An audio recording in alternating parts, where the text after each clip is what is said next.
Hello, everyone, and welcome back to yet another session on polity and constitution. I hope I'm audible as well as visible.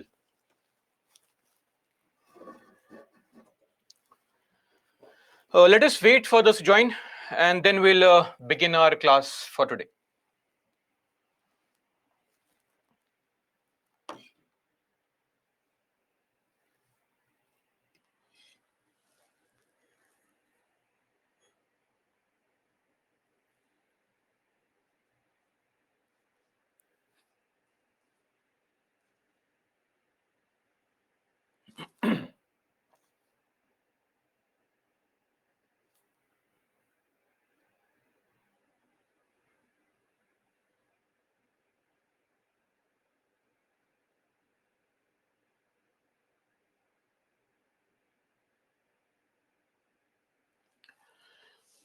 Okay, so others can keep on joining. We'll do a quick recap in the meantime. So, in the previous class, we had taken up for discussion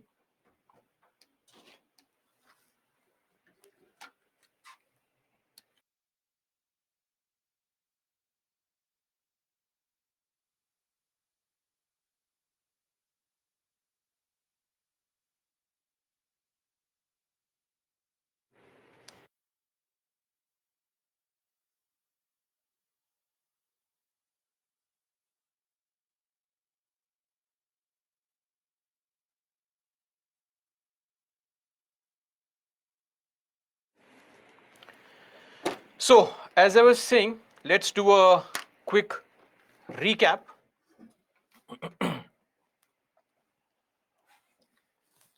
So, in the previous class, we had taken up for discussion, I believe, the topic panchayats, right? And we're discussing, initially, we took our discussion from the topic of governor. We saw the ordinance making power, etc. Then the state council of ministers, the advocate general, the state legislature, how can councils be created, what is the use value of these councils, etc. Also passage of bills. So we know that there is no concept. Am I audible, guys?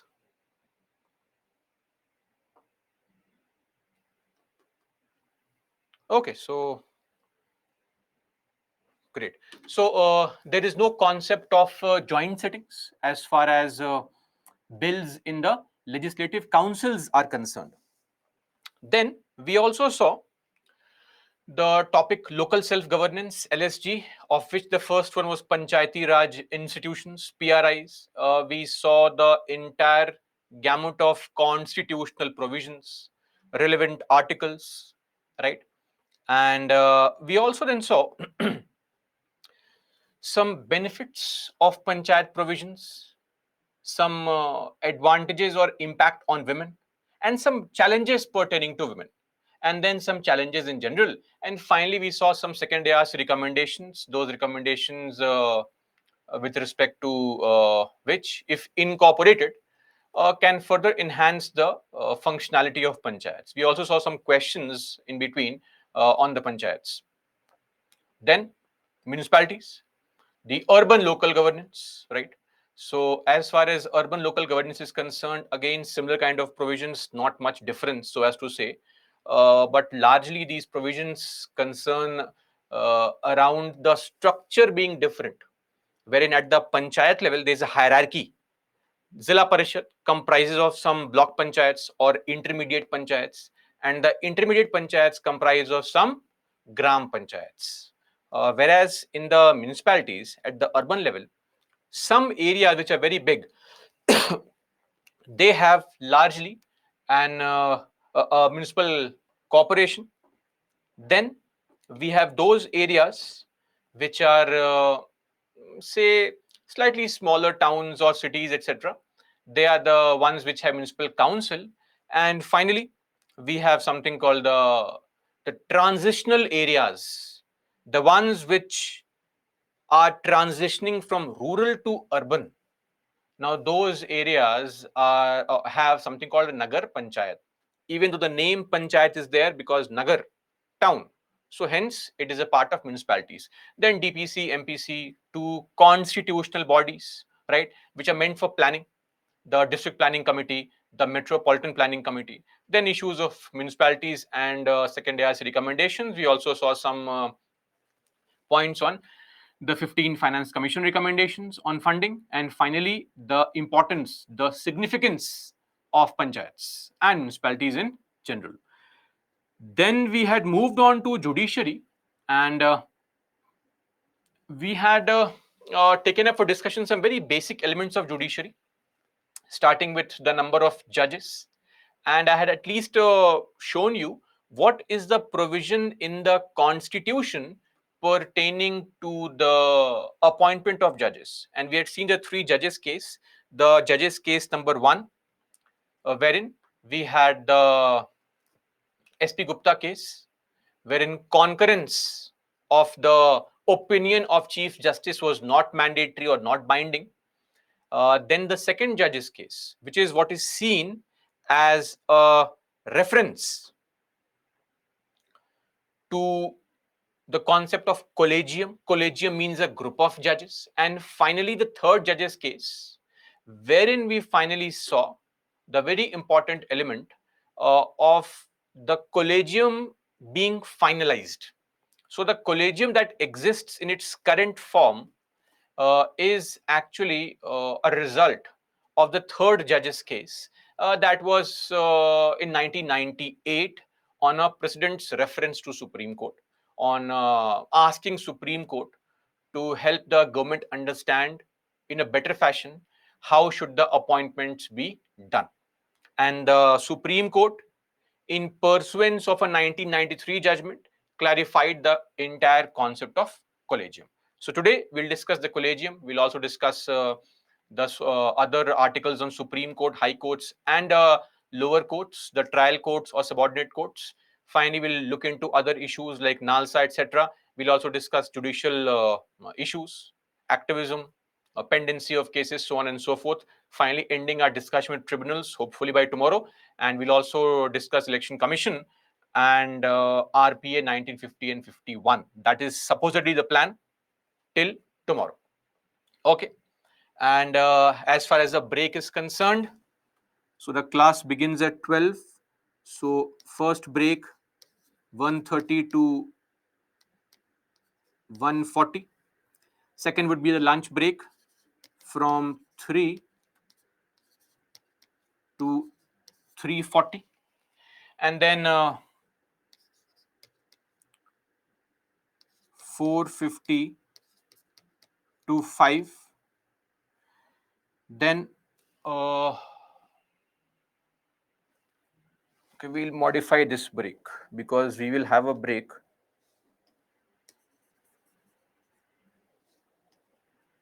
So 4:30 to 4:40. Then one more break at 5:40 to 6.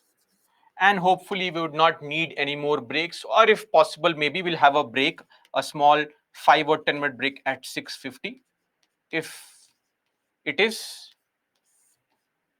warranted. So this break is based on public opinion. Rest breaks will be there accordingly. Okay, that is a break schedule. And as I had said in the previous class also, every class is going to now begin with some practice questions. So I believe you have revised properly and effectively. I mean, that is my belief. Of course, I may be wrong. So let's see. First question. So I'll give you around 45 seconds of time. Please solve. Mark the answer in the poll.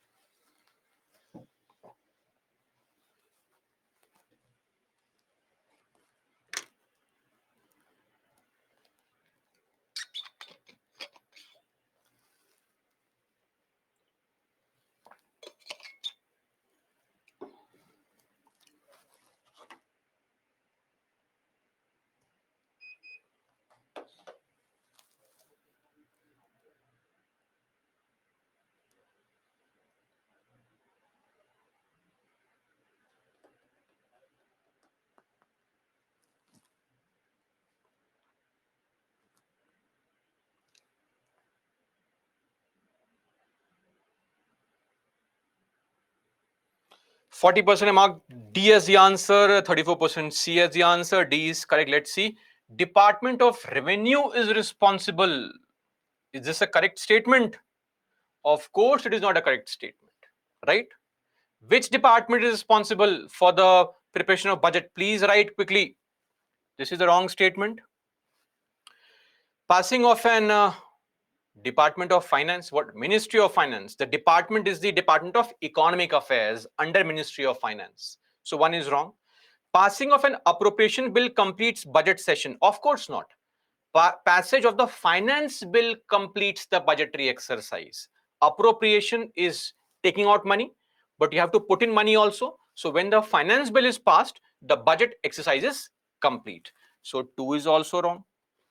The term budget used in the constitution. So guys, this term budget has not been used in the constitution. The term in the constitution is annual financial statement. Remember? And as I had said that recently this government has tried to not use this term too much, but they are using a term called bahi khata.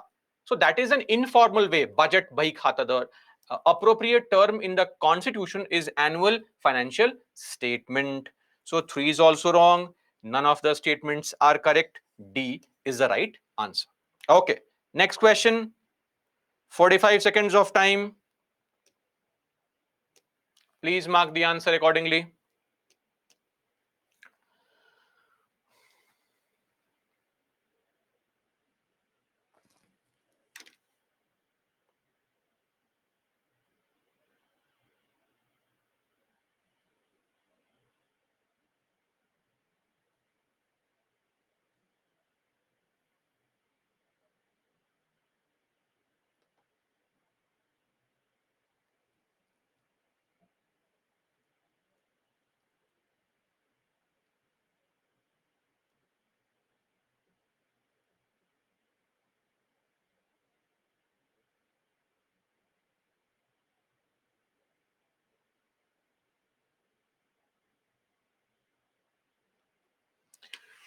%28 have marked D.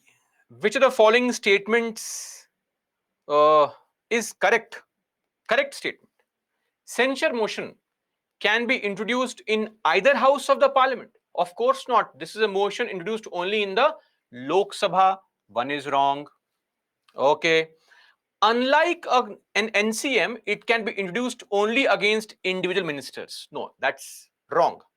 A censure motion can be introduced against a single minister or the entire council of ministers. It is actually a no confidence motion that can be introduced only against the entire council of ministers. 2 is also, or B is also wrong. If passed, the concerned minister must resign. There is no such mandate. If passed, it just amounts to reprimand, formal criticism, scolding, etc. This is also wrong. D is the right answer. Okay. Next question.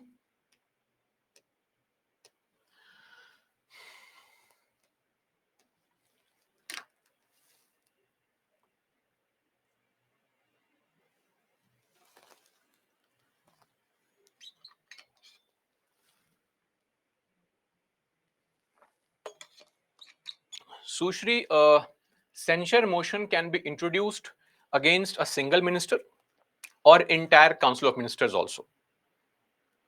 A no confidence motion can be introduced only against entire council of ministers.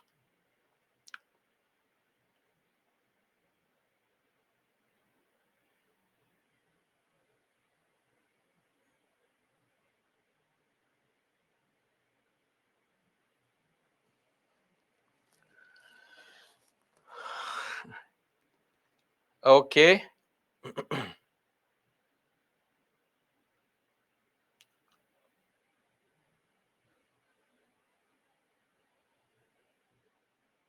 Oh, my bad, guys. I'll have to just take the poll again for this question. Please mark your answer again.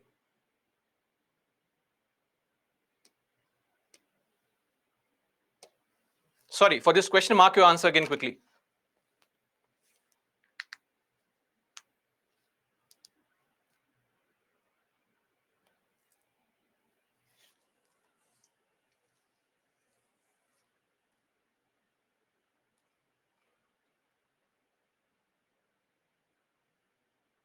If for anyone the poll is not visible, I believe you should refresh it.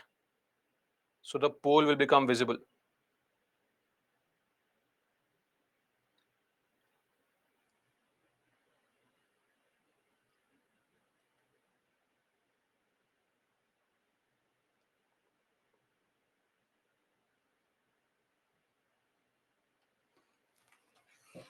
Oh, I've seen a slight change. Okay, fair enough, fair enough. With reference to deputy chairperson, consider the following statements. Uh, he is nominated by the chairperson of Rajya Sabha. Of course, this is wrong. Deputy chairperson is also elected. Why will he be nominated? One is wrong. No grounds are mentioned in the constitution for his removal. Absolutely correct. No ground is mentioned. He may or may not be a member of the House. I mean, it is mandatory for the Speaker, Deputy Speaker, and Deputy Chairpersons to be members of the House. That's the criteria. We elect Deputy Chairpersons from amongst the members of Rajya Sabha. How can he not be a member? So 3 is wrong. Which of the statements given above is correct? So B, 2 only is correct. Next question. Please read the statement slightly carefully and then mark this answer.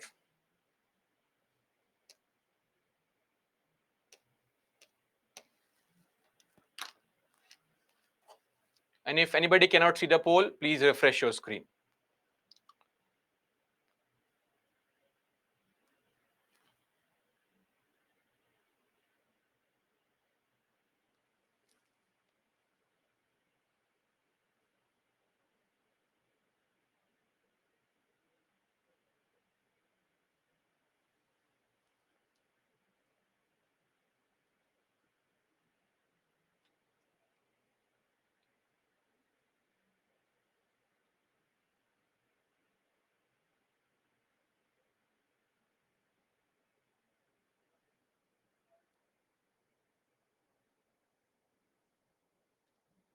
Oh, interesting. So, with reference to money bills, consider the following statements.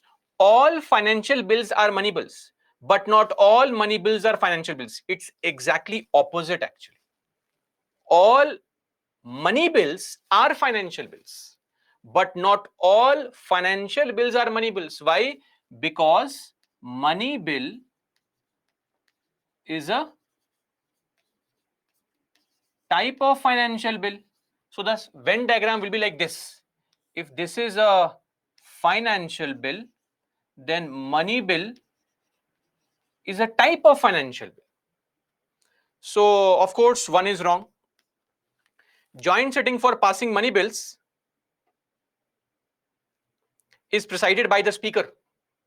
Of course, the joint sittings are presided by the speaker only. But the problem is for money bill, there is no joint sitting.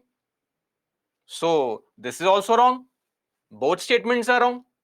If both statements are wrong, please don't forget, you have to pick the incorrect ones, not the correct ones. Okay. So C and not D is the answer.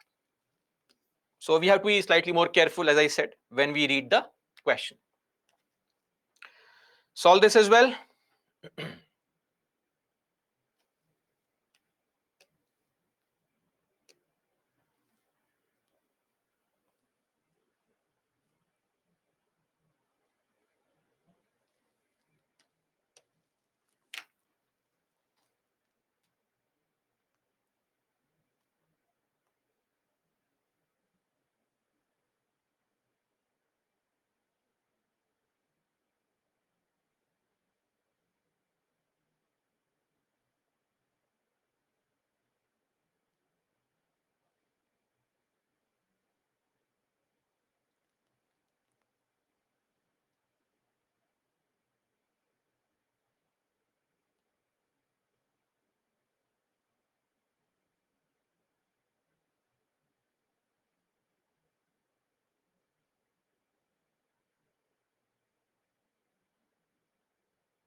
Oh, okay.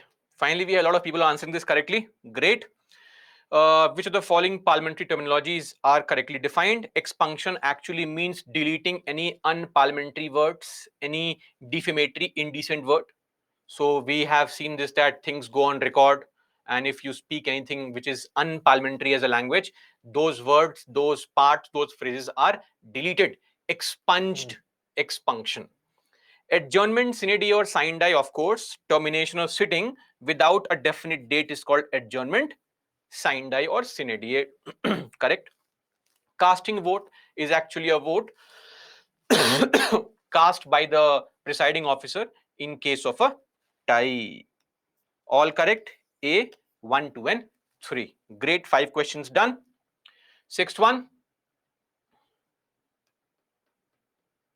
Oh, sorry. Poll.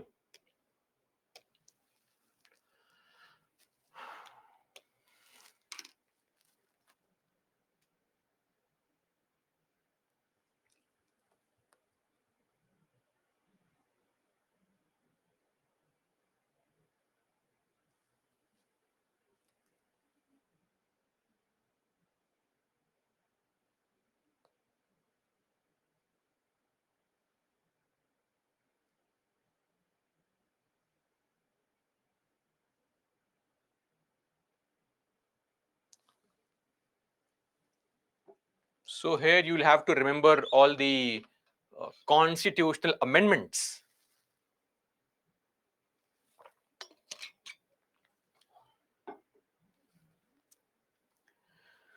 BNC 43 and 36%. Okay, let's read. Advice of Council of Ministers binding on President. Which amendment was this? This was done in 1976. Yes or no? The 42nd Amendment Act. Fixing maximum strength of Council of Ministers. This was done in the year 2003. 91st Amendment Act. Okay.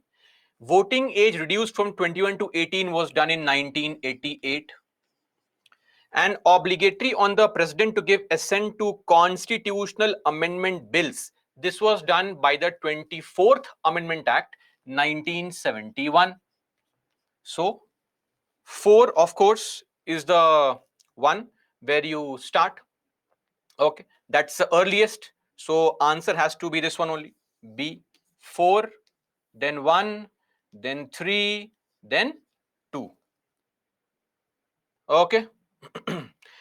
So, moving on to the next question.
Okay, so let's see.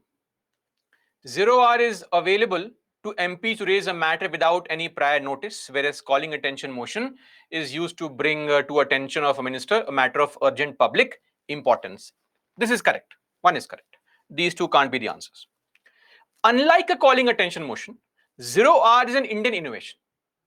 So this means, unlike calling attention motion, which is not an Indian innovation, 0R is an Indian innovation.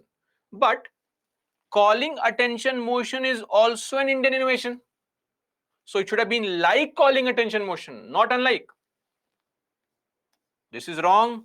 A, one only. Both of them are Indian innovations.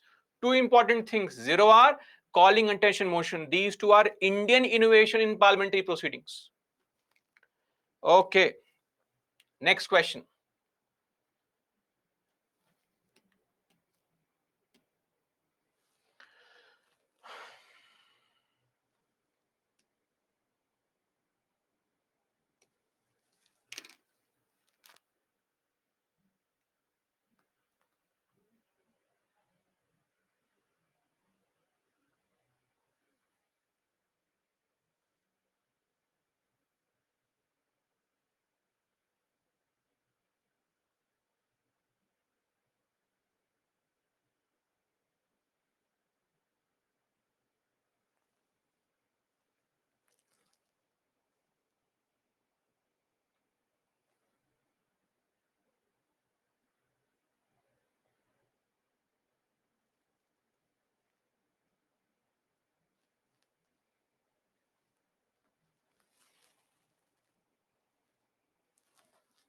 Great.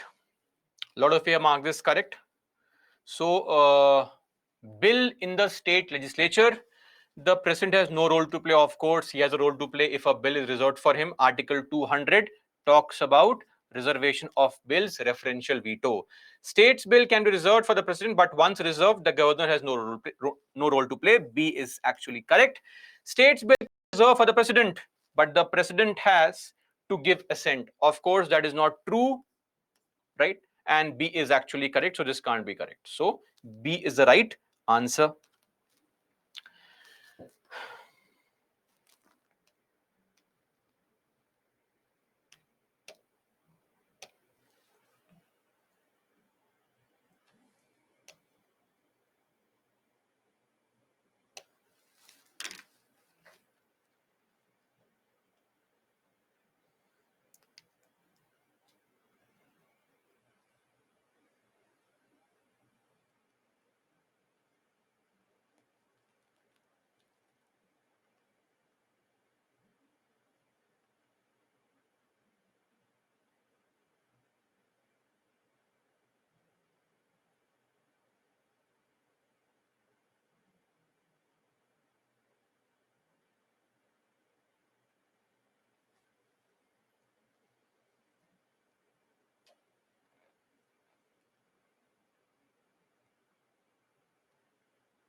Very good. C is the right answer because this is a wrong statement. 4/5 members are not nominated but are elected. It's the remaining 1/5 who are experts. Okay. So 1 is correct. Of course, the provisions for municipalities provides for the creation or establishment of DPC and MPC. Okay. It has representation from both rural and urban population of the district. That's also correct. Both the panchayats and the municipalities have some representation there. 3 is also correct. Last question.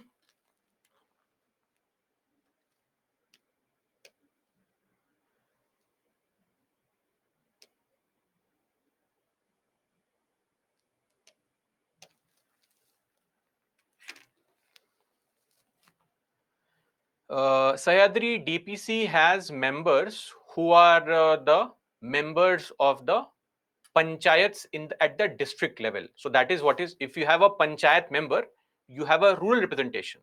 If you have a municipalities member, you have urban representation.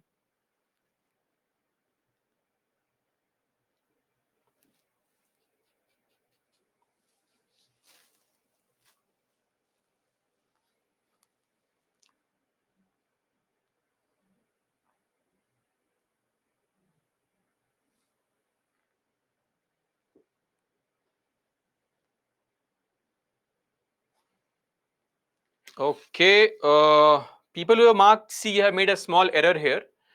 As far as parliamentary privilege is concerned, the members cannot be arrested during sessions of parliament for only civil cases, not for criminal cases, right?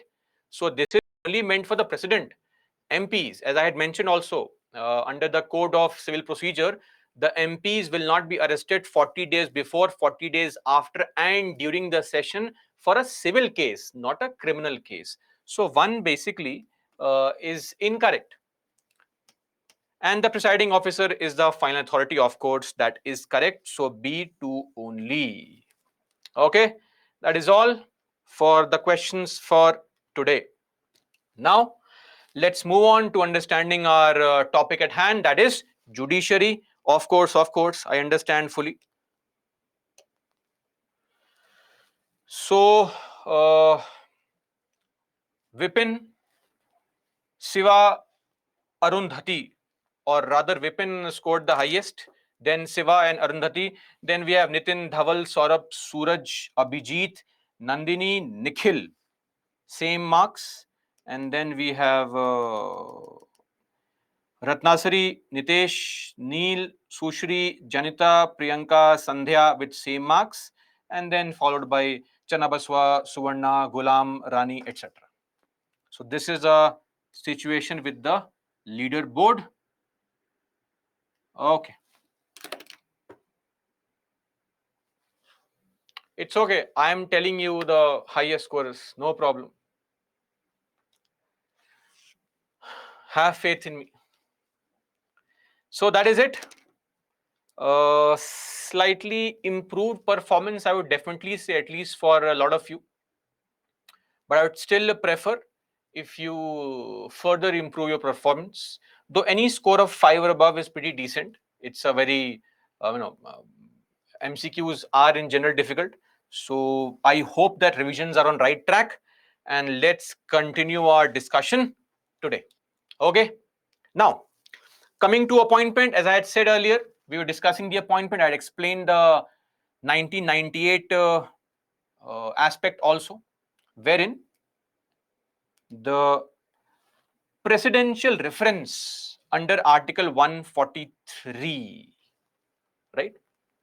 So it was here that the collegium judgment was finalized and the Supreme Court elaborated upon the earlier 1993 judgment to say as to how to appoint Supreme Court and High Court judges and how to transfer High Court judges. Three elements. Okay. So this is what is the collegium system like. Now please follow carefully. So when you're appointing the judges of Supreme Court, High Courts, or transferring judges of High Courts from one High Court to another, it's all done by the president, but on the advice. Okay. So collegium system is the system wherein a group of judges, college of judges, that's collegium, a group of judges give the advice. So whenever you are going to appoint the Supreme Court judge, first up, how do you appoint Chief Justice? So the provision is very simple. Whoever is the senior most Supreme Court judge becomes the Chief Justice of India. It's automatic. Senior most not by age, senior most by virtue of having served in the Supreme Court for the longest period. I'll give you a simple example. Let us say somebody here clears the exam at the age of 23 and clears the exam in the year 2024. You are a 2024 batch IAS officer at the young age of 23, right?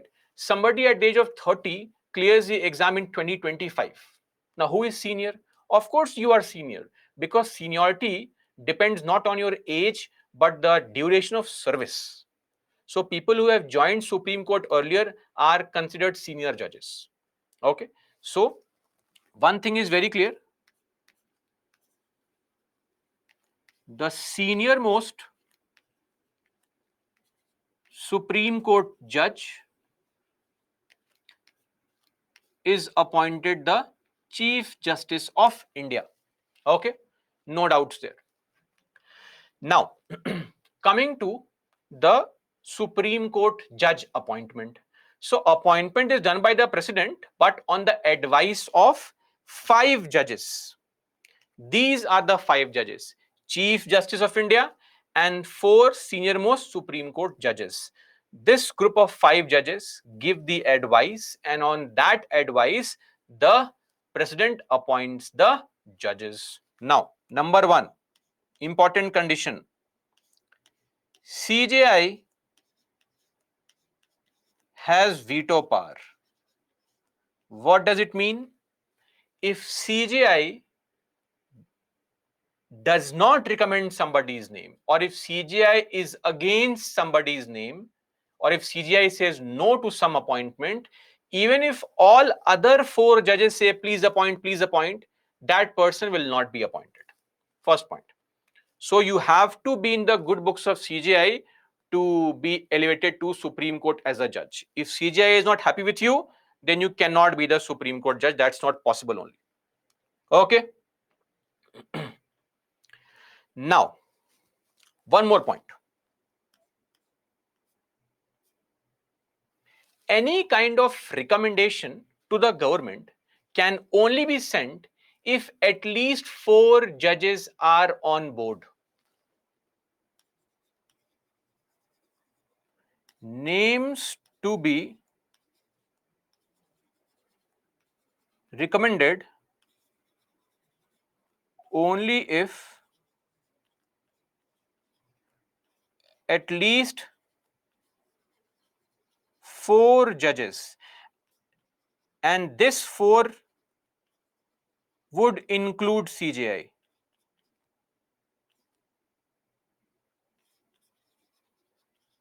Forward the name.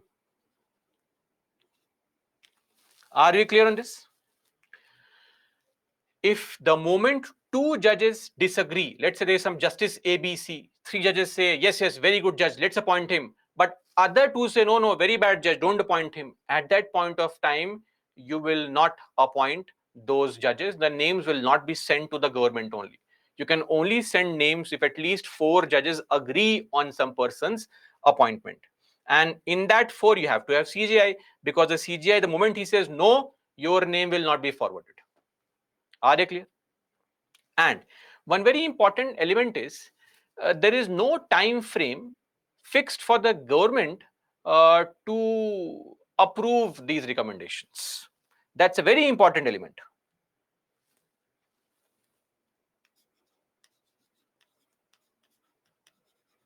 No time frame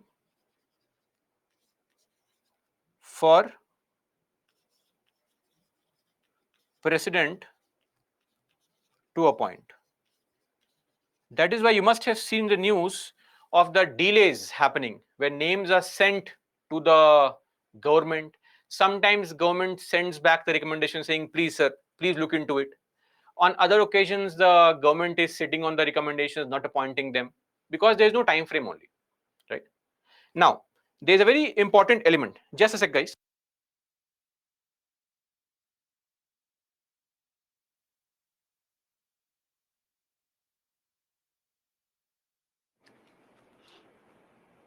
Okay, so as I was saying, one very important element. You know, when you're appointing a Supreme Court judge, ideally the Supreme Court judge is going to work under the Chief Justice. See, Chief Justice does not have any exceptional powers. He has only 2 unique powers. Power number 1, Chief Justice of India has veto power in collegium. Power number 2, it is a Chief Justice who is called the Master of Roster. What is roster? Register. So, register wherein which judge will take up which case. Who decides? There are 60-70,000 cases in Supreme Court. Who decides which case to be given to which judge? Chief Justice decides. That's his only special power. Otherwise, CGI and all other judges have exactly same powers. There's no difference on it, right?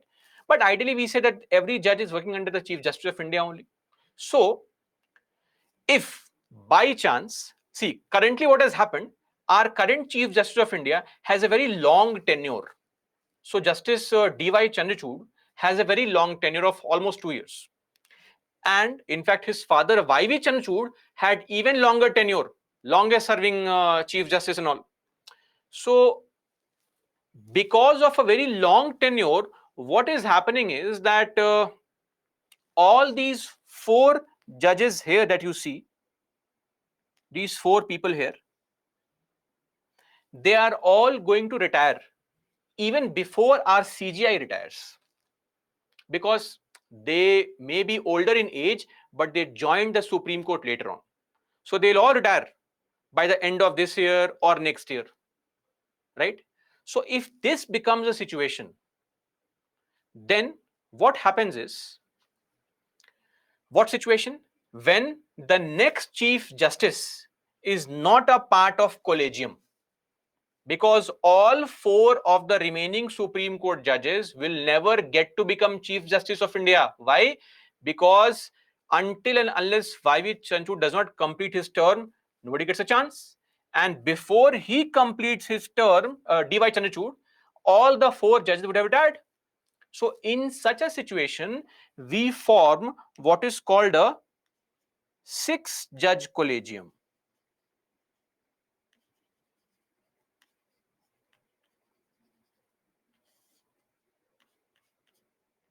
Herein, what we say, next CJI will also be a part of collegium. Did you understand this?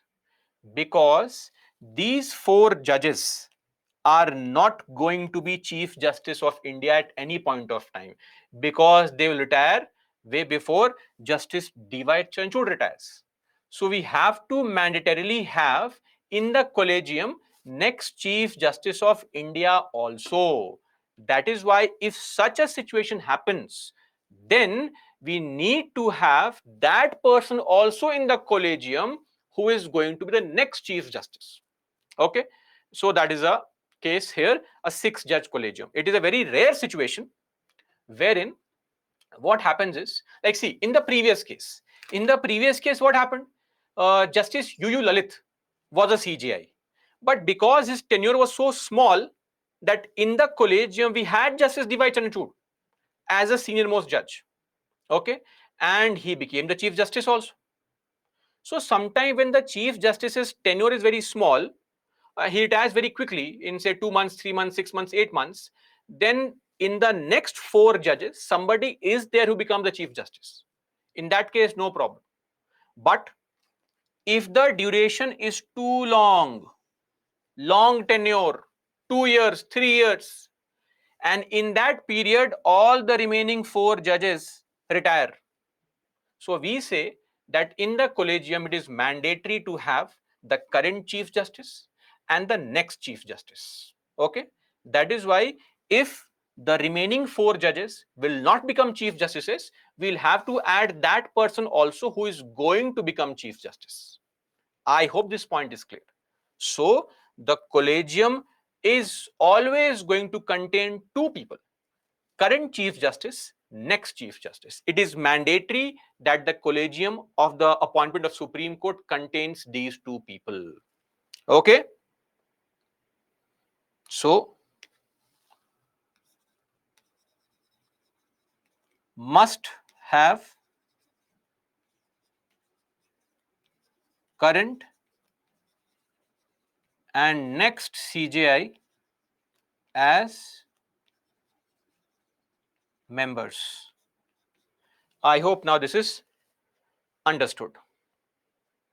Okay, and if the 4 Supreme Court judges have a CJI, then no problem. Then we'll have a 5-judge CJI only, right? This should not be a question also. Simple. Just read this statement and you'll understand.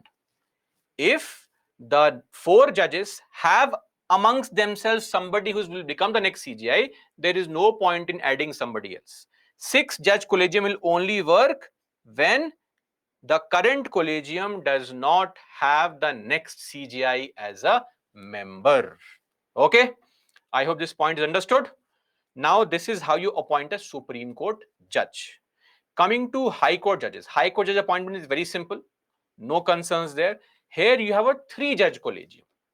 5 judges in Supreme Court, 3 judges in High Courts. So here again, see, CJI always has veto power. Let me clarify. CJI will always have veto power everywhere. But here we have 3 judges. In case of Supreme Court collegium, 5 judges. So how do you appoint a High Court judge? When 3 judges give a recommendation. Okay. And finally, the transfer of judges. So we have only one Supreme Court, so there is no point of transfer, right? It's not possible only. But we have 25 high courts. Judges can be transferred from one high court to another. Who transfers them?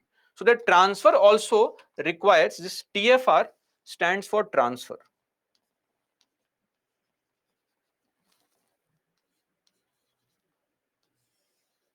What is meant by transfer?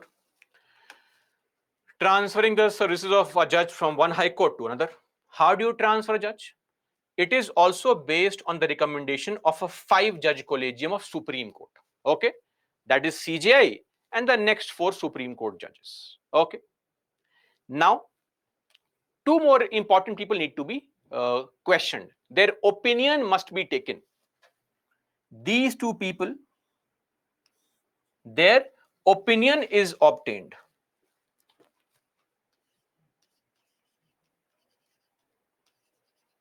Who are these 2 people? So I'll give you a simple example. Let us say you have to transfer. There is a judge. Justice ABC. He is currently a judge in Patna High Court.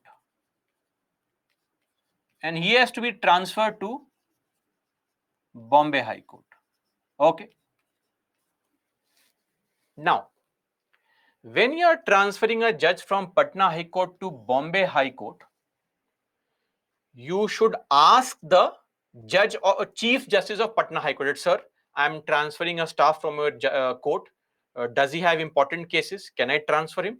Ask him, right? So, CJ, Chief Justice of the High Court, outgoing. What is outgoing? Outgoing means from where the judge is being moved out. That's called outgoing. Now, once you have asked the Patna High Court Chief Justice, you also consult the Chief Justice of Bombay High Court. That, sir, guys, we are sending a judge from Patna High Court. Do you want that judge or not? And you also consult the Chief Justice of that High Court into which the judge is being transferred. Now you may say, sir, what if Chief Justice is being transferred? If Chief Justice is being transferred, then we'll consult nobody. Then these 5 people will take the decision on their own. And any which way, the Chief Justice of High Court just needs to be consulted. Their opinion is not binding. The Supreme Court Collegium of 5 judges decides which judge to be transferred where. That's it. It's their ultimate decision. Nobody can question it. I hope this point is clear. This is how you appoint as well as transfer the judges from one high court to another.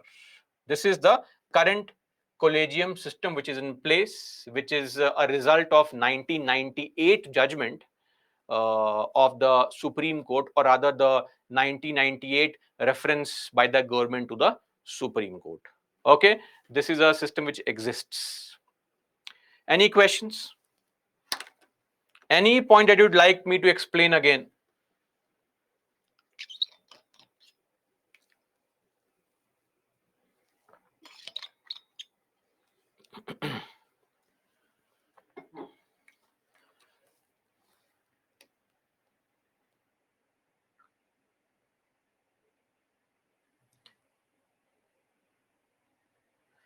Shiva, yes, of course, that is correct.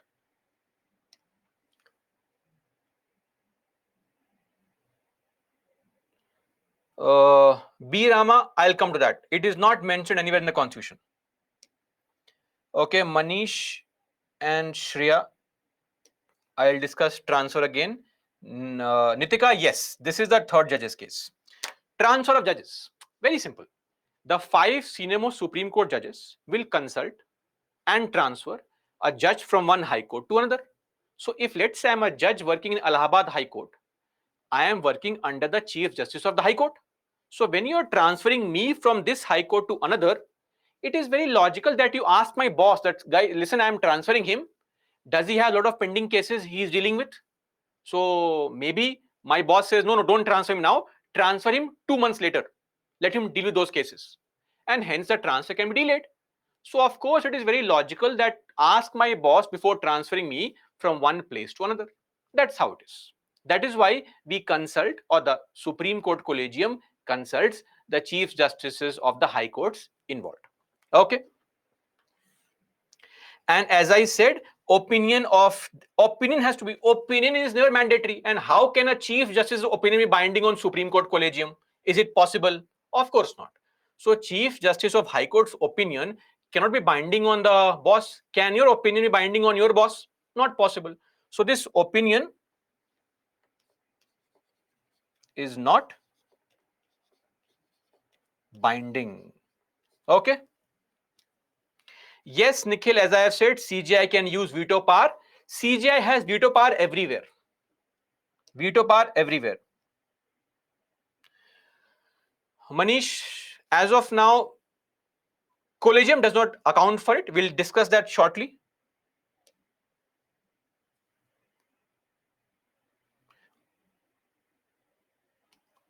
Shiva, they are in the part of a collegium because we need to also understand before transferring. Let's say I am being transferred and I have been doing a lot of work where I am a part of some 3-judge bench, 2-judge bench important cases. If you transfer somebody randomly, all the cases piled up before me will have to be taken care of by somebody else.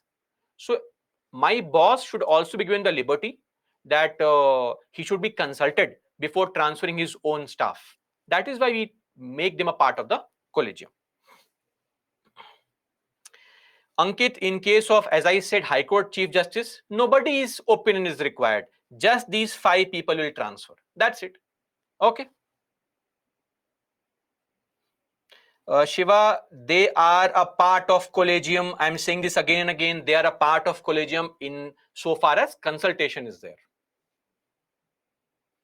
There is no exception, Janvi.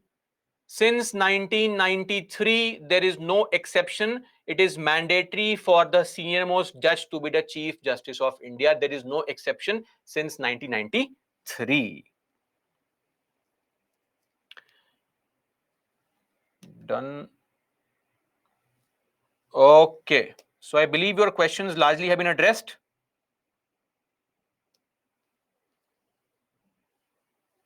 No, Vipin. See, guys, this is what it is. Don't create your own scenarios. What if this is there? Is this also there? What I have taught is what is mentioned here. Nothing new. Don't add elements to it. It will only create confusion. The only common element is CJI has veto power, right? We have a concept of 6-judge collegium only in case of Supreme Court, not in case of High Court. So please don't create a situation where do we have 4-judge collegium in High Courts? No, it is not there. It is not required also, because I explained the reason for it. You need to have the next Chief Justice in the part of collegium, because any judge who is appointed to Supreme Court will have to work under the next Chief Justice. That is why the Supreme Court next Chief Justice is a part of collegium, right? But a High Court judge is not working under Supreme Court Chief Justice. So why should we have the next Chief Justice as a part of collegium in High Court? So that's the logic.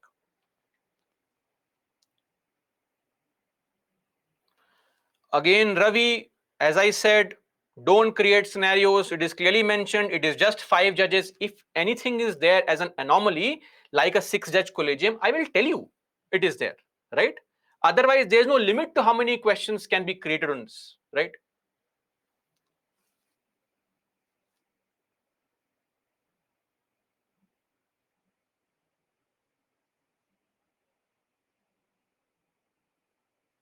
Yes, Shalu. See, it's a very commonsensical thing that the seniority is always based on your tenure in the Supreme Court. So that goes without saying that the 4 Supreme Court judges are not random judges. They are the senior most judges, next senior most people, of course.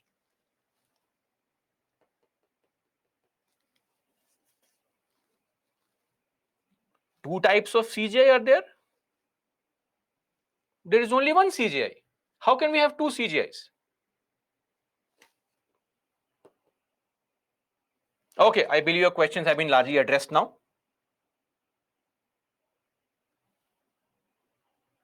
Yes, Shiva, it is mentioned there. As I said, at least 4 judges. So I'm not sure why this question. Now, as far as this is mentioned in the constitution or not, we'll discuss shortly. We have not really criticized the collegium right now. So we'll discuss the criticism also shortly. Just the system. Just the system. This is the process in place.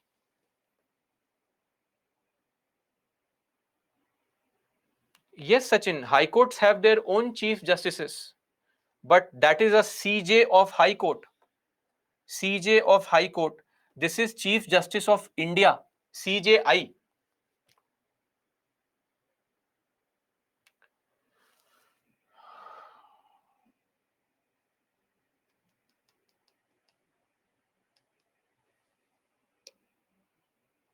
Okay, so this is the situation currently with respect to appointment. Supreme Court judges are appointed by a collegium of 5 senior most Supreme Court judges. That is, the senior most is of course going to be the Chief Justice of India, and the next 4 senior most Supreme Court judges. Okay, CJI has veto power. Okay, and number 3, CJI and 3 other judges. That means total of 4 judges will have to recommend your name. One judge may disagree, we don't care. But if two judges disagree, then that name can't be sent. Okay. Now, for High Court, the collegium contains only 3 judges. There is no 4 judge. Nothing is there. Please don't create scenarios. Nothing is there. It's just a 3 judge collegium wherein the Chief Justice of India and 2 senior most Supreme Court judges are there. Yes, CJI has veto power here also. And number 3, the transfer of the High Court judges. So again, a 5 judge collegium transfers judges from one High Court to another. And it is very logical to also consult the Chief Justice of the concerned High Courts. Again, CJI has veto power. Okay. No, Vipin, there is no such mandate. It is just 3 judges. It may contain next Chief Justice, may not contain next Chief Justice. There is no need for the next Chief Justice to be a part of the High Court Collegium. Okay? I hope the points are clear now.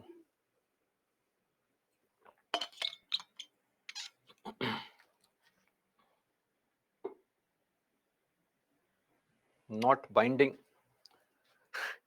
This opinion, Nitesh, is not binding on the collegium. Who is taking their opinion? The CJI and the 4 judges. So if they are taking the opinion, it is not binding on them, right? Rani, this is not required. We have had around 4 to 5 situations where this has happened. Okay, Dhawal will come to that later on. Any criticism later on. Hold your horses. We'll discuss, we'll criticize this properly. Don't worry. So this is a current system in place, which has largely been in place since 1993 and finalized in 1998. So the collegium system is a result of 1998 Supreme Court decision that is called the third judge's case. Okay. These are the important cases that were involved. Now, it's a very interesting situation. I mean, if you observe it, frankly, I mean, that this unique kind of appointment, and think of it, that this is what the situation is. In our country, judges are practically appointing themselves. It is a practically appointing yourself kind of situation where the judges are appointing themselves. And that is a serious cause of concern. I'll tell you why. First up, the big criticism of the collegium is the process is opaque. We have no idea based on what recommendation, based on what talent, what skill set is the collegium choosing a High Court judge and making him a Supreme Court judge. No idea. So that's a very weird situation. Opaque process to appoint people who are going to interpret the constitution of the country, who will have the final say in most things. So the process is opaque, number one. Number two, allegations of favoritism and biasness. I'll give you a simple example. See, I'm not making any allegation. Let me clarify. There is no allegation. From my side, people raise all these concerns.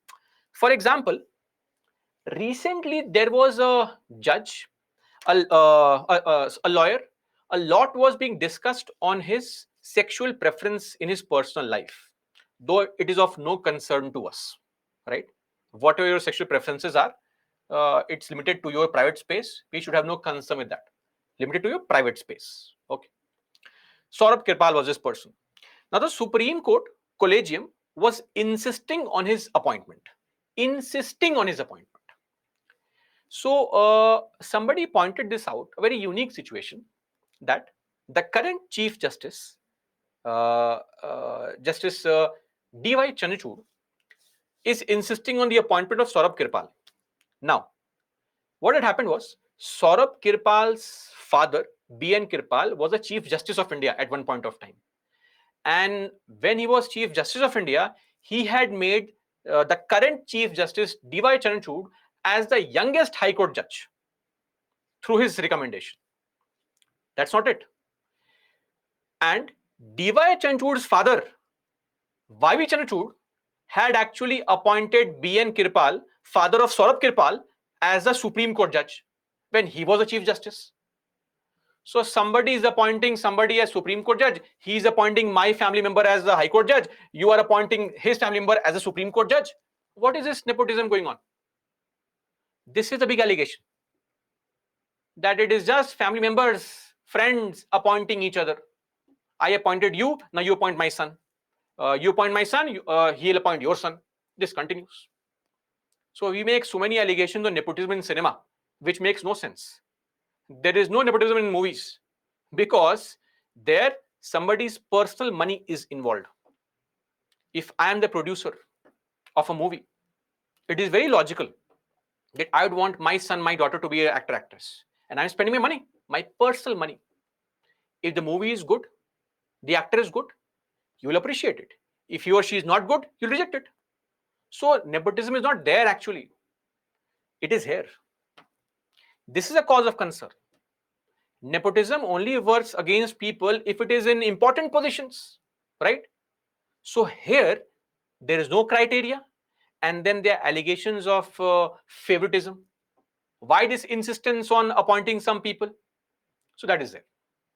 Then, one more problem. Look at the collegium for High Court judges. Just 3 people are going to recommend names to the president for appointment. Just 3 people. My point is, Chief Justice of India and 2 of the senior most Supreme Court judges, 3 people, they are not free sitting randomly in their houses. They are Supreme Court judges also. Every day they are sitting in 10, 15, 20 cases, disposing of cases. When are they finding out time? When does the collegium find out time to make such recommendations? Because to make a recommendation, you have to also look into the personal file of the judge, look into how he or she has given judgments, what has been their behavior, etc. But you are busy, your hands are already tied, you are already busy with your Supreme Court cases, you are hard pressed for time.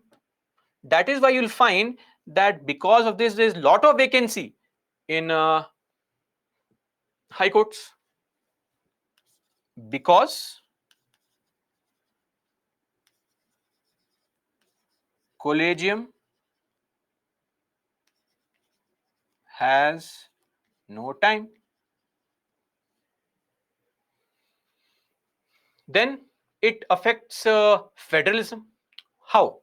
See, high courts are not subservient to Supreme Court. Don't think that Supreme Court can give orders to high courts. No, no, no. It is just that in the order of hierarchy, Supreme Court is the final interpreter of the Constitution. Supreme Court commands a larger area. High Court commands a smaller area. That's it. Even high courts can cancel central government laws. Even high courts uphold fundamental rights. So, high courts are in no form or manner subservient to Supreme Court. But because of collegium system, look at this situation. The appointment and transfer of high court judges is completely at the hands of Supreme Court collegium. Completely.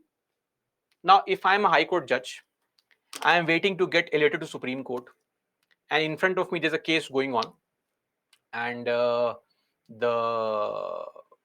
lawyer fighting a case, he is a son of some person, some Supreme Court judge who is a part of collegium. Okay, some senior Supreme Court judge. Now, when the lawyer is fighting a case in front of me, I'll be more inclined to giving a judgment in his favor. Why? Because I want to be in his good books, because he'll go to his father and say, very nice judge. So everything he says, I'll say, amazing lawyer, you are a genius. You come and sit here. I'll go and sit there.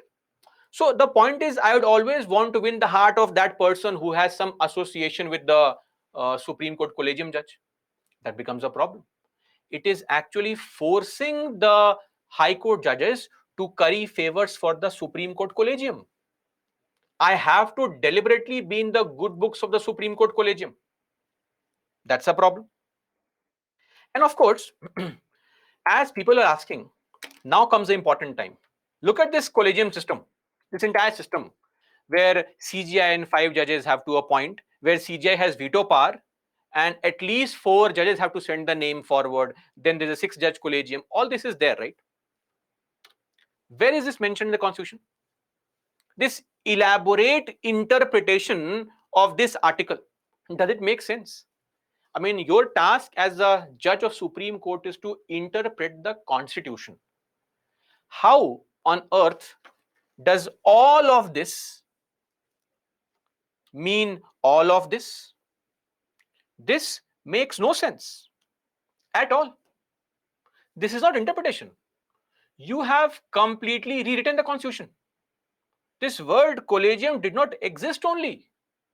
I mean, it is not a small interpretation. You are creating an entire setup of appointment where nothing is mentioned in the Constitution. Nothing.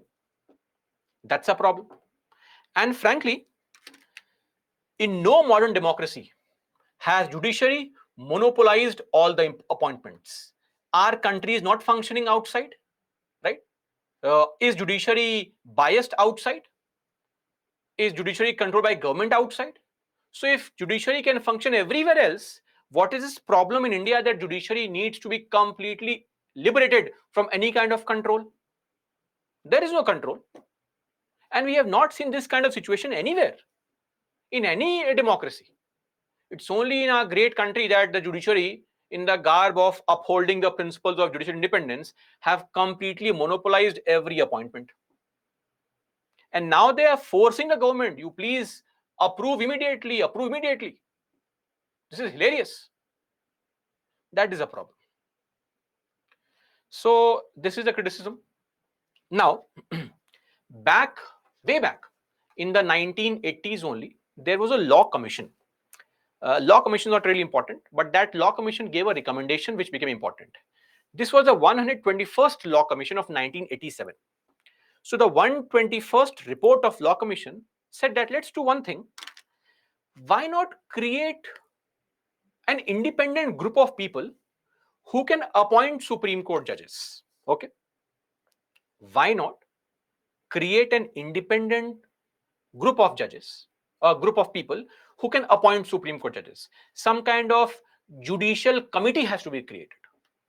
Now, on that recommendation, in fact, in our country, a bill was brought, the 67th Amendment Bill 1990. It could not be passed because the government collapsed. Anyway, a bill was brought actually.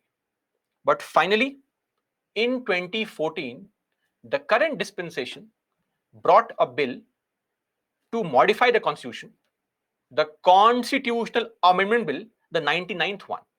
That was for the creation of NJAC. This is what is NJAC, National Judicial Appointments Commission. So I'll just mention here origin, 121st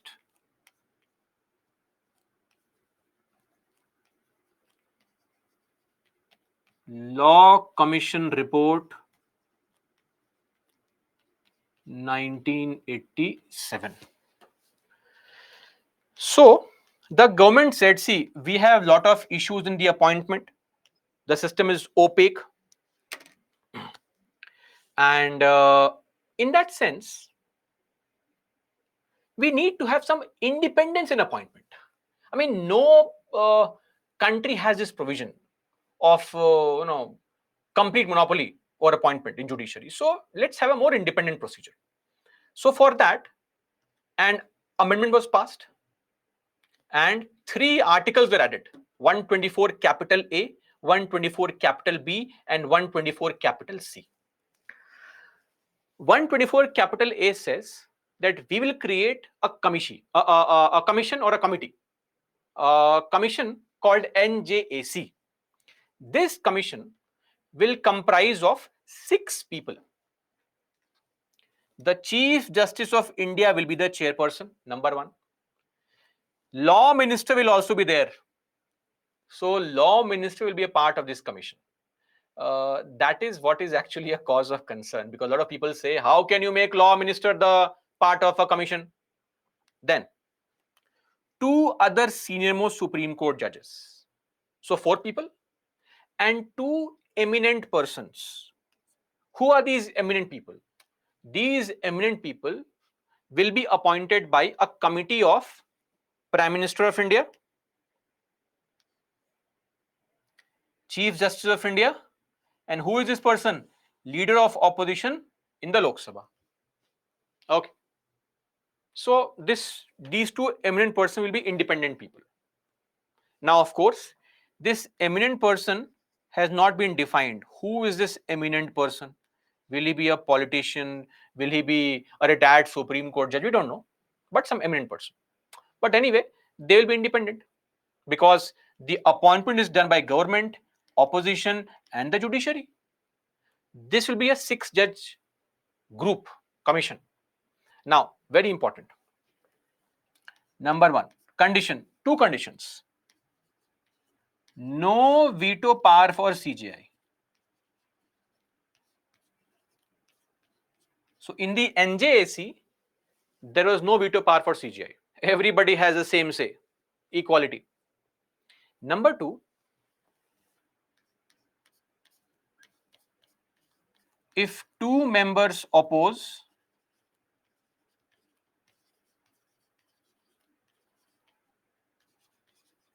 name not to be recommended.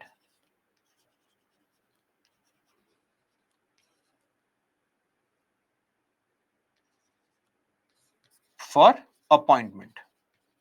So in this situation, out of 6 people, the moment 4 people or the moment 2 people said no, this judge's name don't send, that name will not be sent for recommendation. Okay. Secondly, Article 124B said what will be the function. Okay, you are going to create a body called NJAC. Agreed. Wait, tell me what is the function of NJAC? So this NJAC will perform the exact same functions that collegium performed. What? Appointment, appointment of CJI, appointment of Chief Justice, appointment of judges of Supreme Court and High Courts. And number 2, transfer of judges from one high court to another. Basically, NJAC was the replacement of collegium system. This was the 99th Amendment Act 2014, replacing the currently existing collegium system. Now, the moment this was passed, the Supreme Court advocates on record filed a case in the Supreme Court, and this matter came up for hearing in Supreme Court. And Supreme Court said, what is this nonsense? They cancelled the Amendment Act only, saying no, it is wrong. So Supreme Court found some faults in the Supreme Court advocates on record case, which is also popularly called the fourth judge's case. See, these are called judge's case because it relates to appointment of judges. In this, Supreme Court struck down the 99th Amendment Act, cancelled it. And reason, Supreme Court said there is no veto for CJI. What is this? No criteria for eminent persons. What is this? And why are you including executive? That is law minister.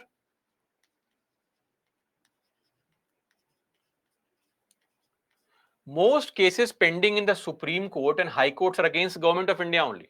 And if you have the law minister sitting there in the collegium and regular interaction takes place between the Supreme Court judges and the law minister, that's not healthy. That is why you are violating the independence of judiciary, and independence of judiciary is a part of basic structure. So this concept, basic structure, we'll study later on. Basic structure basically means there are some elements of our Indian constitution that can't be amended. You cannot amend certain things. Like India is a democracy, you can't amend it. India is a country with a secular character, you can't amend it.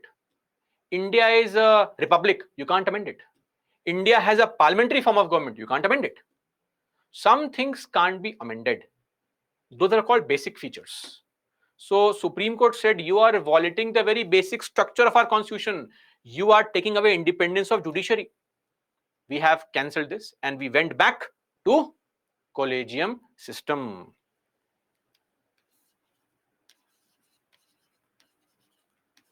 Back to collegium system. This was the result. So government has taken a step, right? And look at the situation. I mean, no criteria for eminent persons. I mean, you can define the criteria. What's the big deal? In fact, in the judgment, Supreme Court said, give a suggestion. What if the leader of opposition and prime minister join hands together and they choose one eminent person, and that one eminent person will join hand with law minister, and these two people will oppose all the recommendations? What kind of conspiracy is this? This is like race 4. That's so complicated. Why will the prime minister join hand with opposition leader? Is it possible? Not possible. And they will choose one eminent person of their own choice, and that eminent person will join the law minister, and together they will oppose every recommendation of Chief Justice of India. And look at the situation. Supreme Court says, why no veto for CGI? As if CGI has veto power is a birthright. Where in the constitution is mentioned that CGI should have veto power? It's not mentioned. Now you are claiming something which is, it seems as if it's your birthright, that CJ has to have veto power. It's not mentioned anywhere. Don't claim all these things. See, largely it should have been better for the Supreme Court to come up with a solution than cancelling it directly. So this is a big problem, huge problem. And a lot of people say, we can't rely on the government, we can't rely on the ministers for appointment. I would like to take your time and I'd request you read this paragraph. This was the before reading. This was the paragraph mentioned by Dr. Ambedkar in the Constituent Assembly. Okay, so this is the paragraph mentioned by Dr. Ambedkar. Let's read it together. With regard to the question of concurrence of Chief Justice, it seems to me that those who advocate that proposition seem to rely implicitly both on the impartiality of the Chief Justice and the soundness of his judgment. Okay. Now, Ambedkar further says, I personally feel no doubt that Chief Justice is a very eminent person. I fully agree. Ambedkar says, I fully agree. But after all, the Chief Justice is a man with all the failings. He's a human being after all. He will make mistakes. All the sentiments and all the prejudices. So he has all the failings, he has all the sentiments, he has all the biasness, which we as common people have. And I think to allow the Chief Justice practically a veto upon the appointment of judges is really to transfer the authority to the Chief Justice, which we are not prepared to vest in the president or government. So the strange thing is that we are not willing to give this power of veto to government or president, but we are very willing to give this power to Chief Justice of India. On what basis? What is the basis? What is this soundness that we are trusting so much? Where is the trust coming from?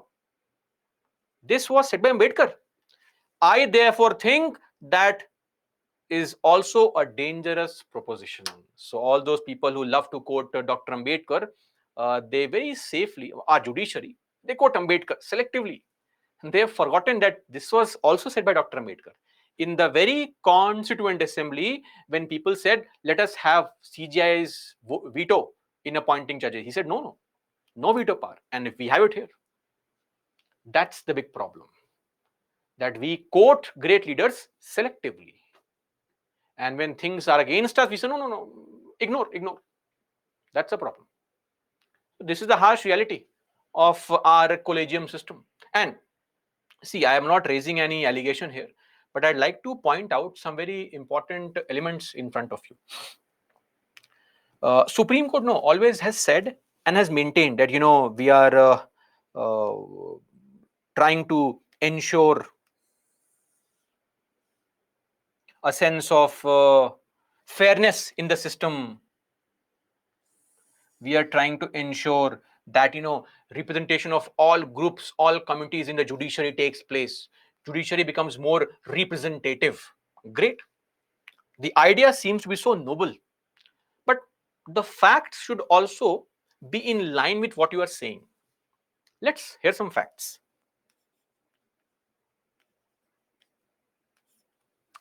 Point number 1.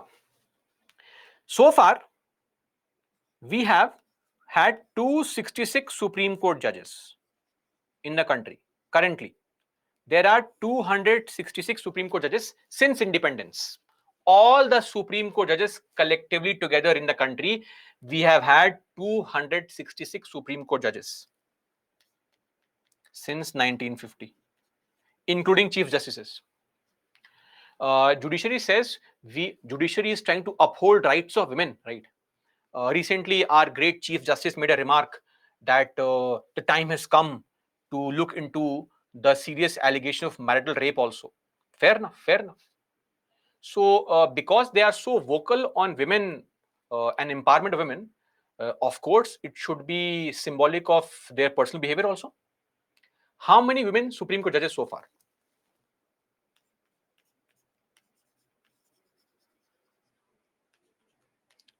11 out of 266. This means what? 4.13 roughly. This is 4.13% women judges in the country in Supreme Court. This is the reality of Supreme Court. Supreme Court has, in fact, it was only 1989 that Fatima Bibi became the first Supreme Court judge. 1989. And that was not based on collegium. And till date, we are yet to see a Supreme Court Chief Justice as a woman. It will only be 2027. October 2027, for the first time, we will have a female Chief Justice of India, Justice B.V. Nagratna. By the way, she is the daughter of a former Chief Justice of India. Okay, so let that be also be very clear. Second thing, I am the upholder of minority rights, right? So we have to also take care of, the Muslims. Okay.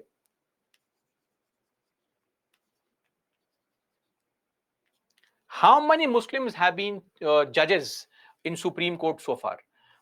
With some appointments, 19 out of 266. Roughly 7%, 7.1514.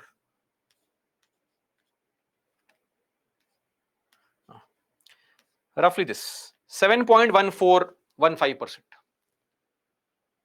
This is the reality of Supreme Court. Where is the representation? We have had one scheduled tribe judge so far, ever in the Supreme Court. That was H.K. Seema, who later on became the chairperson of UP Human Rights Commission also. One scheduled tribe judge. We can count on fingers these people. Till 1980, we did not have a single scheduled caste or an OBC judge. A. Vardarajan became the first OBC judge, a scheduled caste judge in 1980, right? Then B.C. Ray and all these people. Or S.R. Pandian became the first Supreme Court judge who was an OBC. Where is the representation? There is no representation. One scheduled tribe, 5 scheduled caste judges so far. So I don't think they are in the right position to give lecture to other people on equality, representation, etc. The moral policing that they do, that is not appropriate. Also, just to add one more point, we have had 50 Chief Justices so far. D.Y. Chanchud is the 50th Chief Justice. Out of 50 CJIs so far, 17 belong to one community only. 17 Brahmins. This is a reality. Here we have had 19 Supreme Court judges in total. Out of 50 Chief Justices, 17 have been from one community only. Where is the sense of equality? There is no equality. So this is the sad reality.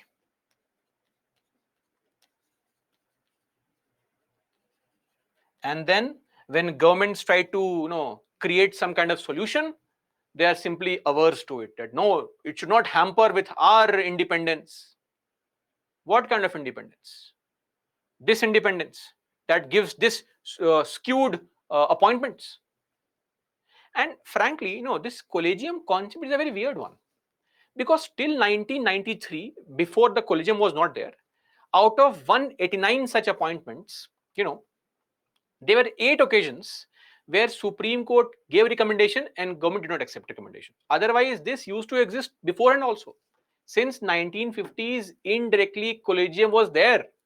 The government always used to ask Supreme Court for names. Yes, I fully agree. There have been 2 instances where this power has been misused. One was in 1973, where Justice A.N. Ray became the CJI. I fully agree, this is wrong. Justice A.N. Ray gave a judgment in favor of Indira Gandhi, and Justice A.N. Ray was not the senior most Supreme Court judge, and he was made a Chief Justice. That's error number 1 on the part of governments. Error number 2 by the same Indira Gandhi. In 1977, Justice M.H. Beg, he became the CJI. And they were not the senior most judges.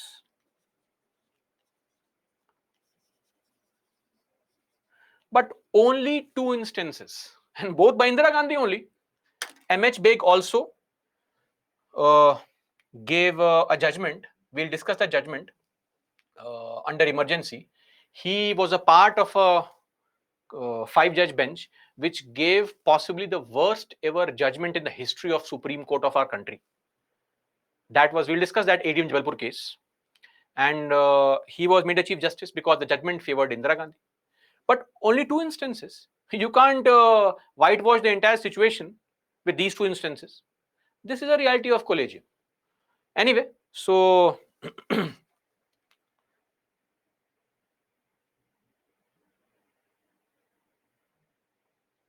Vipin, no, we have had OBC judges now, but only since 1980. So we now have OBC judges. And sometimes it's very token also. One Parsi CGI, SH Kapadia, or one Sikh CGI, JS Kheher, right? Then one Dalit CGI, KG Balakrishnan. Where is the scheduled tribe CGI? Not yet.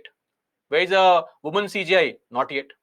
And that too, Bibi Nagratna is a daughter of a former Chief Justice and belongs to Brahmin community. That's there.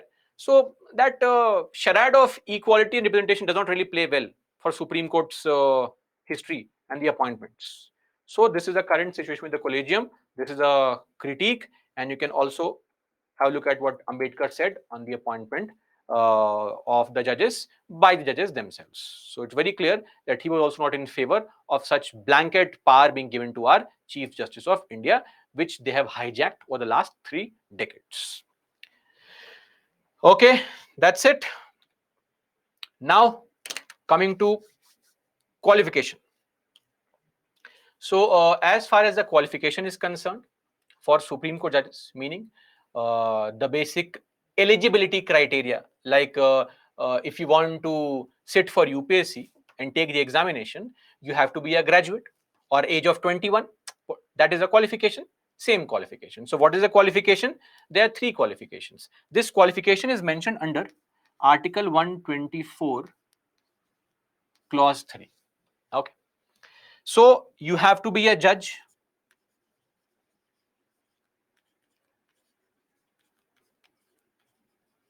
at least 5 years in any high court. Okay.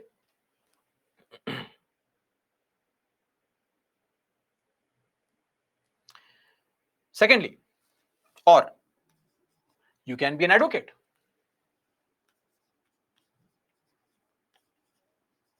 Advocate in high court,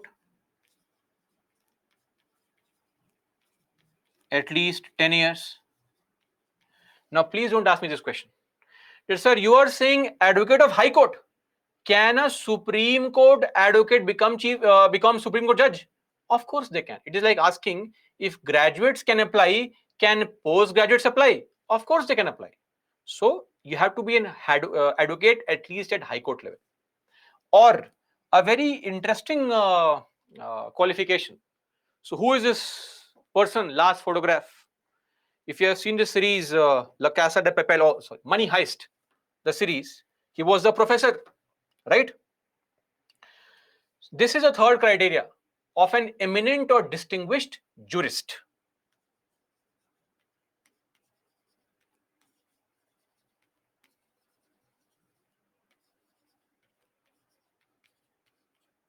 Eminent jurist.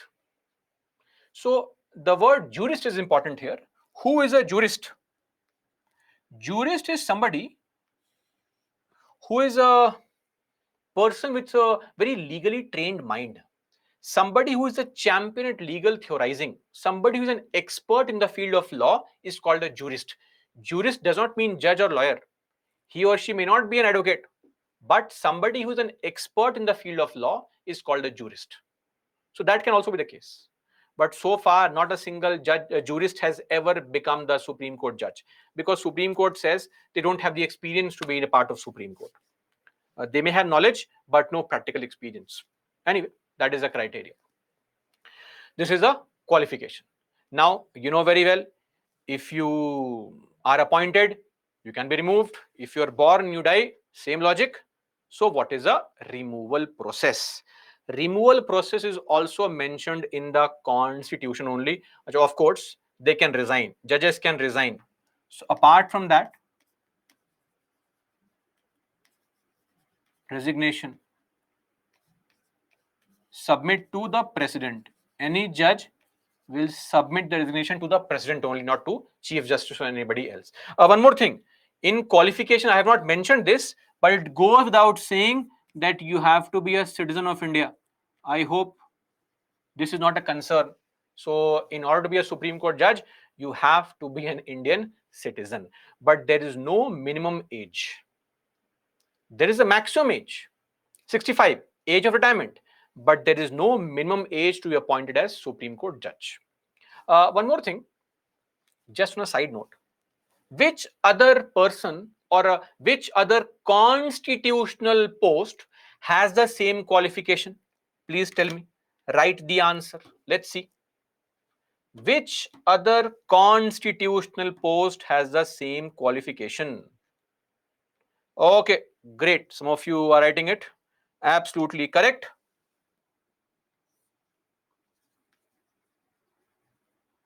Same for Attorney General. Great. Okay. So coming to removal, he or she can resign. The process of removal is mentioned in the Constitution very clearly. Let's do one thing. Let's take a quick break. After the break, we'll discuss the process of removal of the judges of the Supreme Court. And mind you, it's the same process for removal of judges of high courts also. So, same process. Break, please. Be back at 1:45.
Welcome back, guys.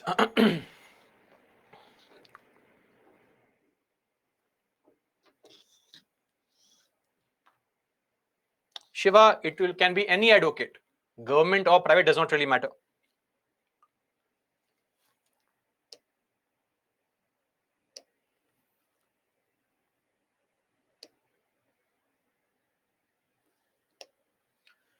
What else is the concern that we have?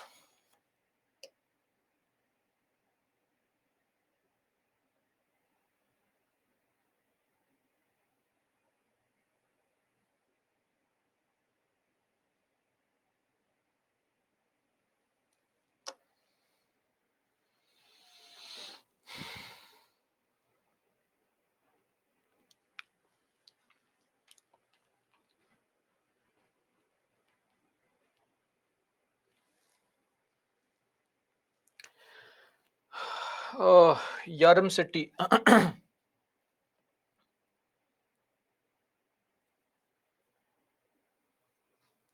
No, Yaram City, amongst government employees, doctors, engineers, there is. What you are referring to is only the private sector. Firstly, clarification. Secondly, it is not about any reservation, it is about representation. So, when the same judiciary is claiming that no, reservation is beyond merit criteria, it has to be the society and the government jobs have to be representative of every element of society, then I think it is very justified that they have some kind of representation. And what about women? I don't think there's any issue raised or any concern raised when we had reservation for women in panchayats. Nobody raised a concern. That's also reservation. Whenever any group or section of society is not adequately represented, it is a duty of the government, the state, to ensure proper representation. And the same goes for judiciary also. That's there. Anyway, so coming to the procedure for removal, a very interesting process. The process is so difficult that not a single judge has ever been removed so far, despite we knowing certain situations where judges are found to be being corrupt. Still we could not remove them because the procedure is very complicated. Let's see. First up, where is this mentioned? Article 124 clause 4 mentions the ground. What is the ground? Ground means reason. What is the ground for removal? Misbehavior or incapacity. That's a ground. Now let me remind you, these words not defined in the constitution. Secondly, what's the procedure? So the procedure, the manner, the process, manner has to be decided by the parliament by law. To be decided by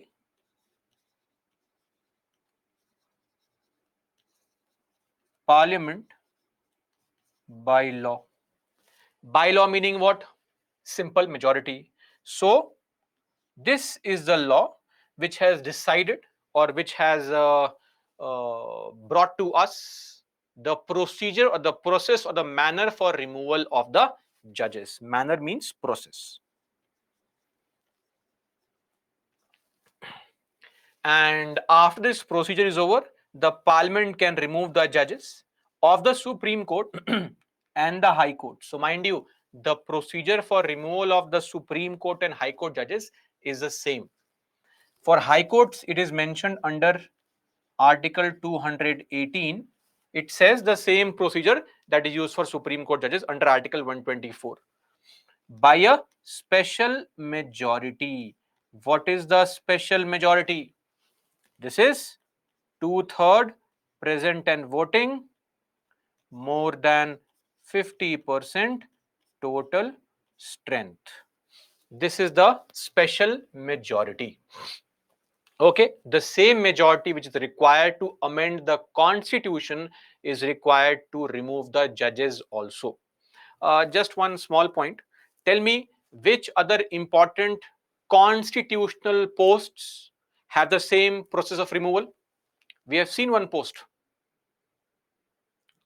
Which other person can be removed in the same procedure? Removal is same as that of High Court judge. President is not removed like this. Okay, somebody has mentioned the correct answer. Firstly, State Election Commissioner. We had seen that.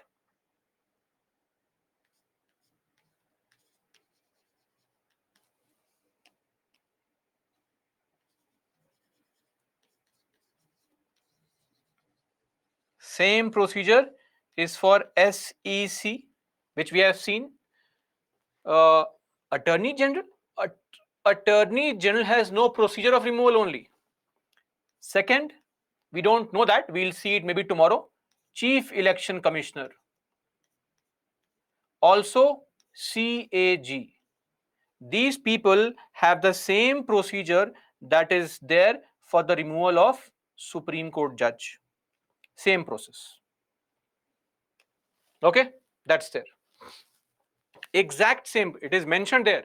The person is removed in the same on the same grounds and the same manner as a Supreme Court judge. So, State Election Commissioner, CAG, the CEC, the Chief Election Commissioner, High Court and Supreme Court judges, they are removed in the same process and on the same grounds. Now, what exactly is this process? Judges Inquiry Act, what does it say? So, this is the entire procedure to remove the judges of Supreme Court and High Courts. Number one, to initiate a proposal for removal, 100 MPs have to give in writing. Okay, 100 MPs in the Lok Sabha. Or if in the Rajya Sabha, 50 MPs have to give in writing. So 100 MPs in the Lok Sabha or 50 MPs in Rajya Sabha have to submit a notice to the presiding officer just to start the process. So it can start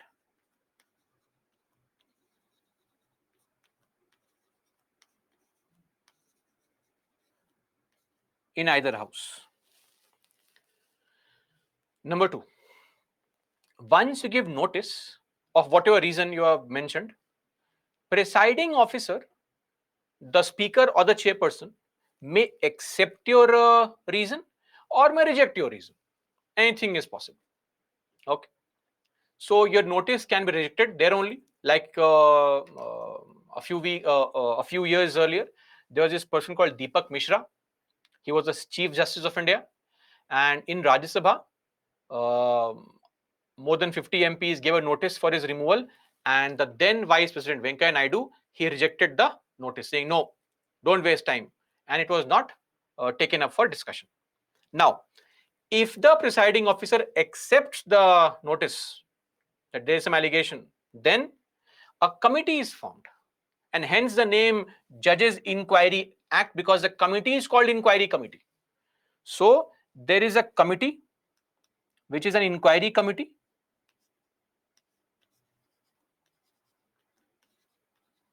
for inquiry.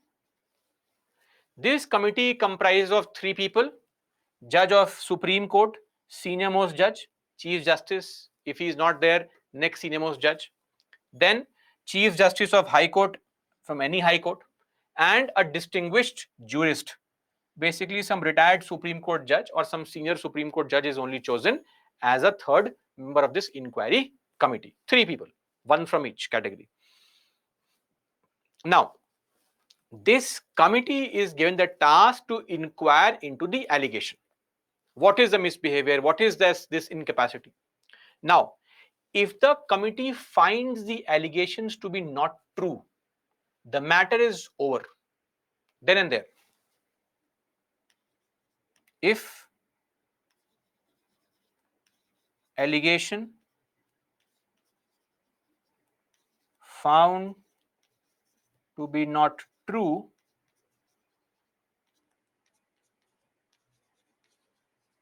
matter ends. Nothing happens further. Only if the committee finds the judge guilty, then the report is sent to the presiding officer.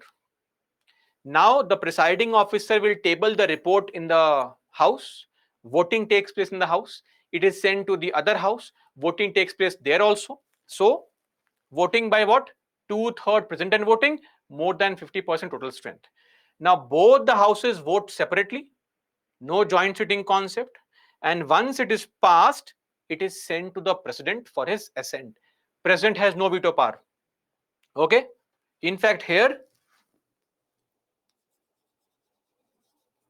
president must give assent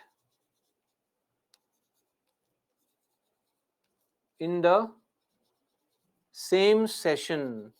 So the parliamentary session that is going on, the president has to give his assent in the same session.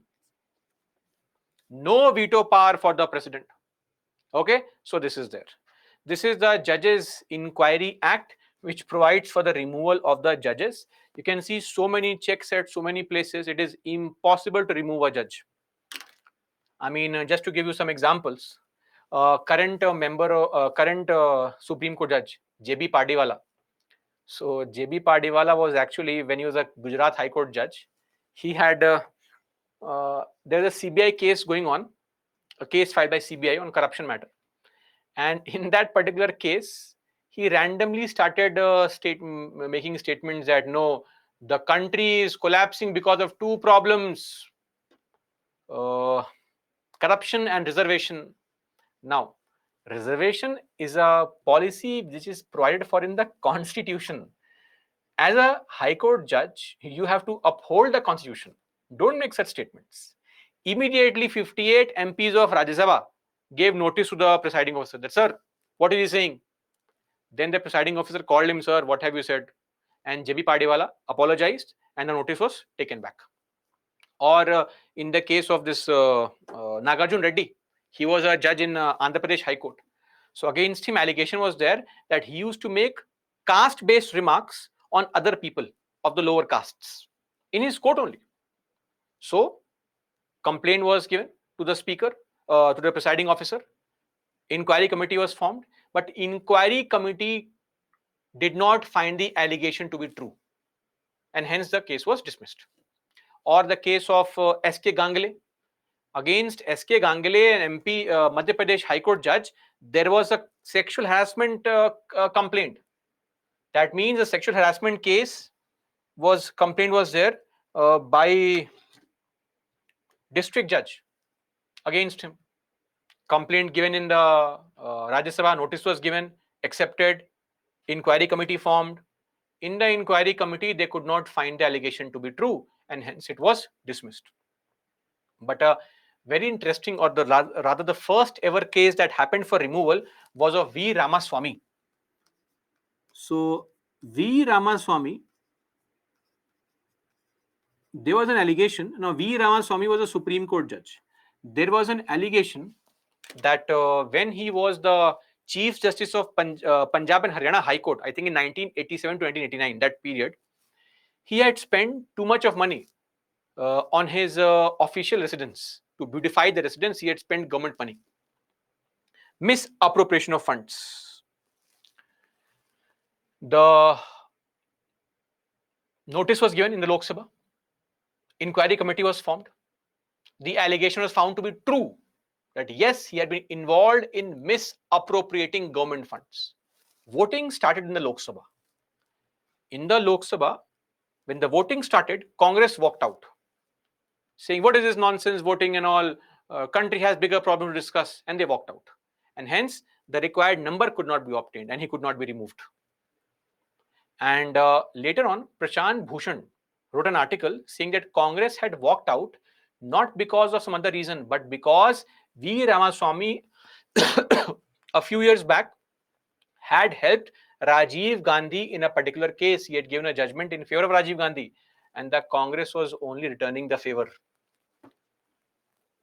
Or a very, should I say, shameful or hilarious case of Soumitra Sen. So this was one High Court judge, Justice Soumitra Sen. So Justice Soumitra Sen, against him, there was an allegation of misappropriating 33 lakh rupees in 1983.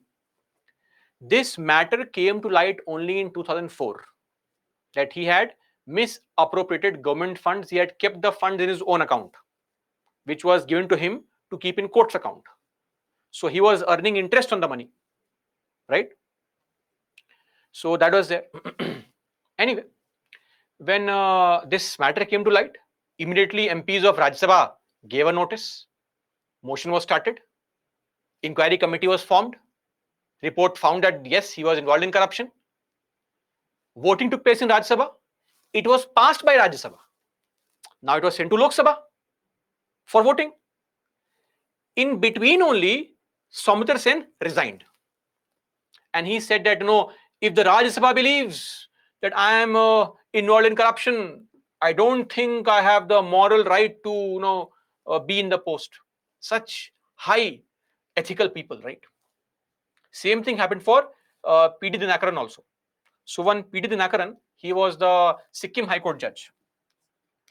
In his case, there was an allegation against him of land grabbing. And when the proposal started in Rajya Sabha, he also resigned, saying, I will not tolerate all this. I am resigning. Such honest people, you may feel, right? They resigned. After a couple of years, this was a story of 2011, they resigned, 2010, 2011. After a couple of years, somebody filed an RTI to Government of India because retired judges of Supreme Court and High Court, they get pension from Government of India only, not the state government. Somebody filed an RTI saying, are Justice Soumitra Sen and P.D. Dinakaran getting pension? And government said yes, they are getting pension because they were not removed, they resigned. So the reason they resigned was to get pension, not for some ethical or moral issue and all. But anyway, so this is the case of removal, and sadly, even when you have known such situations, not a single judge has ever been removed from the post, Supreme Court or High Court. The process is exactly the same. Okay. Solve a question quickly. Came in 2019.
Great, 60% have marked the correct answer. Okay. The motion to impeach a judge of Supreme Court cannot be rejected. Presiding officer may accept or reject the notice. So one is wrong. Remove one. This is gone. This is gone. 3 and 3 has to be correct. It is there in both. It has to be correct. The details of the process of impeachment of judges are given in this act. Yes, of course. This means 2 has to be wrong. The Constitution of India defines and gives details of what constitutes incapacity. There is no definition. Now, what is 4? If the motion of impeachment of a judge is taken up for voting, the law requires the motion to be backed by each house of the parliament and supported by a majority of total membership. That is, majority means what? More than 50%. And by not less than 2/3 of the total members of that house present and voting. So 4 is correct, 3 is correct. Right answer is C, 3 and 4 only. Right? Now, some of you may have this doubt, sir. They are using the word impeachment. It should not be used. Of course, this is a UPSC question. They make all these minor mistakes. They're not experts in law. UPSC paper setters are not experts in law and all. These minor mistakes happen. So they are using this word impeachment in its literal meaning of removal by the parliament, right? Otherwise, accurately, if used correctly, impeachment word should only be used with the removal of the president, because in the constitution, it is only used for president. Removal for judges, but it's okay. Minor things, it's okay. Now, salary and oath. So we know the salary. Salary is mentioned in Schedule 2. Oath is in Schedule 3, right? Salary is a part of Article 125. Oath is mentioned under Article 124, Clause 6. Now, there's a very, very interesting provision. We'll come to it shortly, but before that, as far as salary is concerned, there's a law for the judges. Supreme Court Salaries and Conditions of Service Act 1958. Salaries and Conditions of Service.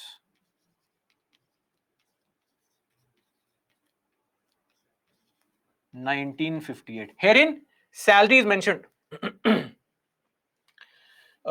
Then, same old story. Salary is charge expenditure charged on CFI, and their salary cannot be reduced to their disadvantage during service.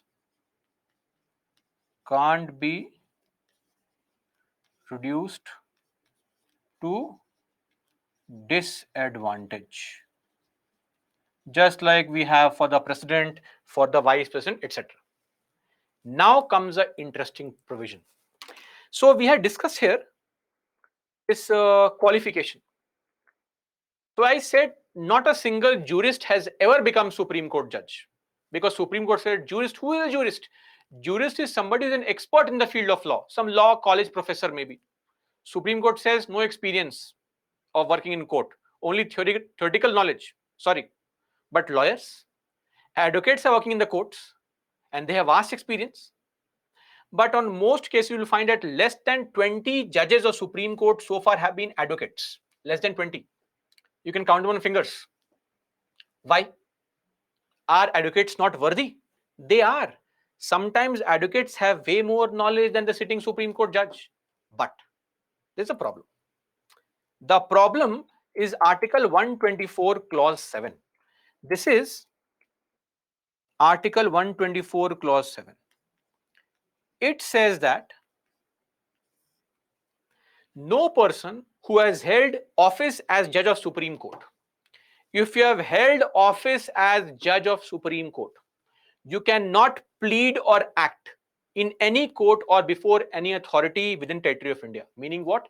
Once you have held office of Supreme Court judge, you will not be allowed to act in any court of law anywhere in the country. You can't become a lawyer.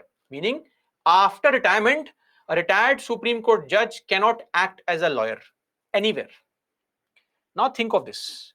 What is the retirement age of Supreme Court judges? 65 years.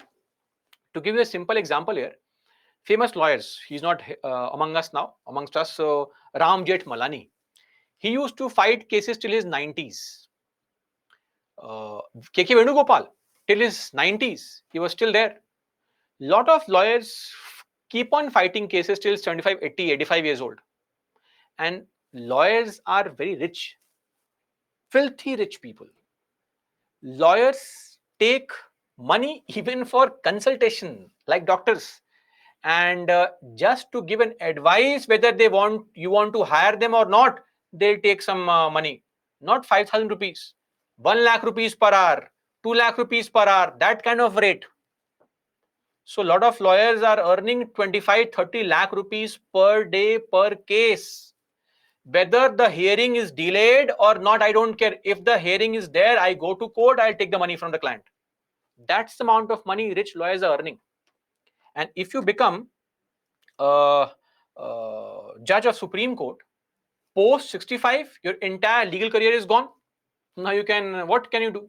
You can be some chairman of some committee, commission, or if the government is happy with your performance, they can make you member of Rajya Sabha, they can make you governor of some state. S. Abdul Nazir became governor of a state, Andhra Pradesh. This is what can happen. So that is why a lot of lawyers don't take up the profession of a Supreme Court judge because of limitation of age of 65. Anyway, that is Article 124 clause 7, that no future appointment, no practicing as an advocate in any court of law anywhere in the country. Okay, that's there. Now, there are two very interesting concepts: retired judges and ad hoc judges. So, who is an ad hoc judge? This is Article 127. Very simple. If at some point of time quorum in Supreme Court is not met, what is quorum? Quorum in Parliament is 10%. Here, quorum is not defined.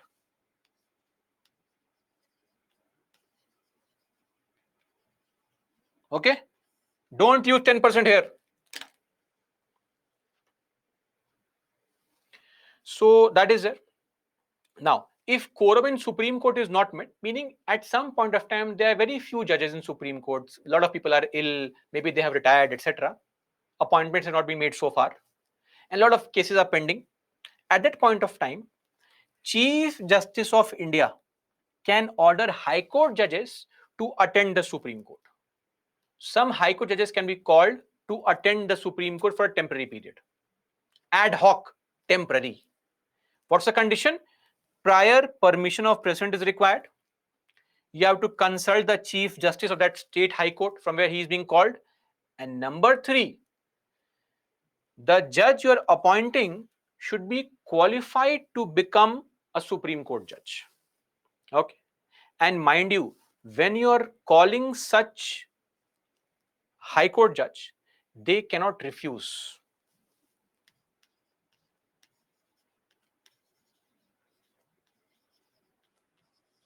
Being called,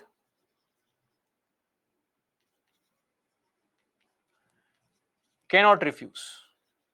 He cannot say, no, sir, I can't come to Delhi, too much of pollution. Sorry, I'm feeling too shy. That's your personal problem. You better come to Delhi. If I'm calling you, please come. That's it. That's ad hoc judges. The same concept is there for retired judges. This is Article 128. Here, again, if too many cases are pending, a lot of work is there, right? It may take some time to appoint some Supreme Court judge. Best thing is, why don't I call some retired Supreme Court judge only, retired High Court judge only, to come and take up these cases, help us out, right? That's also possible. Now here condition is prior permission of President is required, number 1. And number 2, retired High Court judges who are being called, they should be qualified to become Supreme Court judge. Now, here there is a slight difference. If the CJI is calling a retired judge, these judges can refuse also. They can say, no, I am retired, you can't force me. Retired judges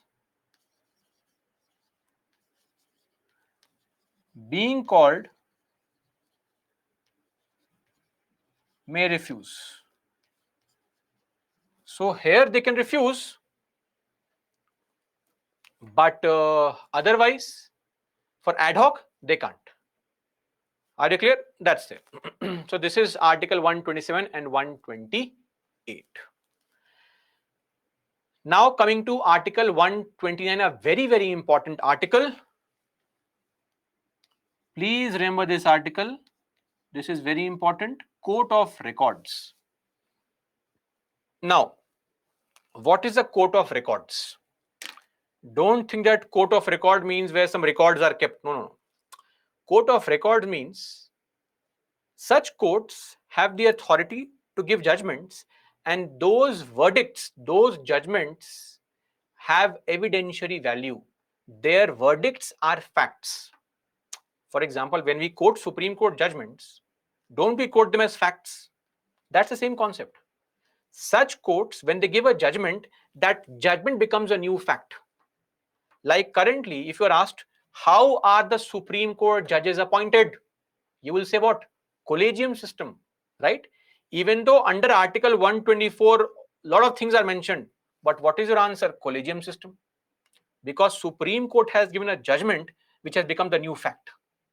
That is what is called court of records. Okay. So any court which is called a court of records, their verdicts have evidentiary value. From the word evidence, they will be treated as evidence or fact. And any judgment given by the court of records will be used as a precedent, as an example for all the lower courts. That's called court of records. Supreme Court in our country is a court of records. Also, high courts in our country are court of records. This is for Supreme Court. I'm writing here only Article 215 for high courts. So these two courts in our country are called court of records. So even when a high court gives any kind of judgment, they become facts. They have to be used by all the lower courts in the jurisdiction of the high court. Okay, that's there. Beyond that, court of records. See, this term is not unique to India. It's a very common term used everywhere. In almost every country, the topmost courts are called court of records only because their judgments have evidentiary value. Apart from it, court of records have two special features. Feature number one, power to review their own decisions. That is why Supreme Court and High Courts can review their own decisions. That's there.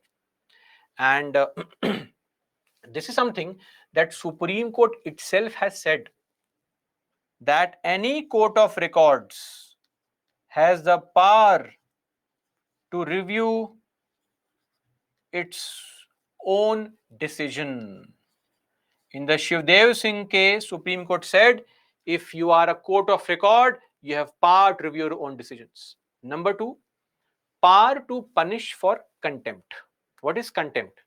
Contempt means not following court's order, or contempt also means if you make some derogatory remark against the court, if you make a statement which lowers the dignity, attacks the authority of the court, that's also called contempt. So only court of records have power to punish for contempt. And this is something which is there everywhere. In fact, this concept was there even before independence. So during 19th century only, there was a very interesting case called Abdul versus Mahatab case of 1867. There also it was said that the federal courts are court of records. So in our country, the federal courts are court of records and they have power to punish for contempt. So even till date, you cannot, the high courts and the Supreme Court can punish people if they make any derogatory remark against the high court or the Supreme Court or the lower courts. That's called court of records. And lastly is Article 130, that is for the Supreme Court. So seat of Supreme Court, where does the Supreme Court sit? We know very well. Supreme Court sits in New Delhi, right? And let me clarify, Supreme Court can sit in other places also. If today the Chief Justice feels that Delhi is becoming too hot, let's go to Goa and enjoy. Yes, they can. They can sit in Goa also. The only condition is they require the President's prior approval. And they can sit in any other place. Goa, Andaman Nicobar, Lakshadweep, right? Maybe Munnar, who knows, right? So they can go to Nagaland, enjoy the beauty there. They can go to Jodhpur, Jaisalmer, enjoy there. Now it's too hot there. So they can go and sit anywhere. But the only condition is the President's prior approval is required. In fact, just a small point on seat of Supreme Court. See, currently Supreme Court sits only in Delhi. One branch, no other branches. But think of a situation. See, this is Delhi, New Delhi. You have Jammu and Kashmir, you have, say, areas of Punjab, UP, Assam, other areas, Arunachal, Gujarat, MP, maybe Bangalore, Chennai, so many places, right? Kerala. spread, right? Lakshadweep, Andaman Nicobar. Now imagine a situation when you go to your high court and high court gives a judgment against you. You don't like the judgment. What do? You can go to Supreme Court. But think of a very big problem. If you are say in UP, it is easy for you to approach the Supreme Court, or say in Punjab, Haryana, even Jammu and Kashmir. If you are in Bihar, distance increases. If you are in West Bengal, further. If you are in Assam, bigger challenge. Arunachal, bigger challenge. Same goes for say Gujarat, bigger challenge. Bangalore, Karnataka, uh, Tamil Nadu, Kerala. The farther you move away from Supreme Court, distance becomes a problem. See, because don't feel that once you go to Supreme Court, it's like judgment in minutes. Average time that it takes for the courts to give judgment is 4 years. Supreme Court, not all the courts. The average time it takes in the Supreme Court for a decision to come out is 4 years. You can't go and pack your bags and move to Delhi for 4 years. So we have observed that people don't normally appeal too much against the Madras High Court judgment, or say Kerala High Court judgment, or the Guwahati High Court judgment. Why? Because of distance. That's the problem. Why should distance be an impediment in delivery of justice? That is why there is a recommendation or a suggestion that we should also have some kind of branches of Supreme Court. So set up multiple benches. Bench means group of judges, right? Bar means lawyers, not the bar you are thinking of. Bar means lawyers. Bench means judges. Multiple benches of Supreme Court. So Supreme Court should have at least 4 benches. New Delhi,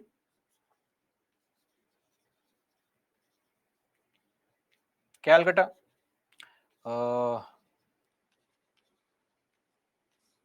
Chennai, and Mumbai. This will ease the task, the burden. Also, it will help people in overcoming the impediment of distance while delivering justice or while obtaining justice. That's there. But Supreme Court has shown no interest in setting up multiple benches and all. But this is a very valid suggestion that can be incorporated to address the problem of not giving people the adequate opportunity to appeal because of distance being a challenge. Okay, so this is what is the provision, and these are the provisions pertaining to Supreme Court.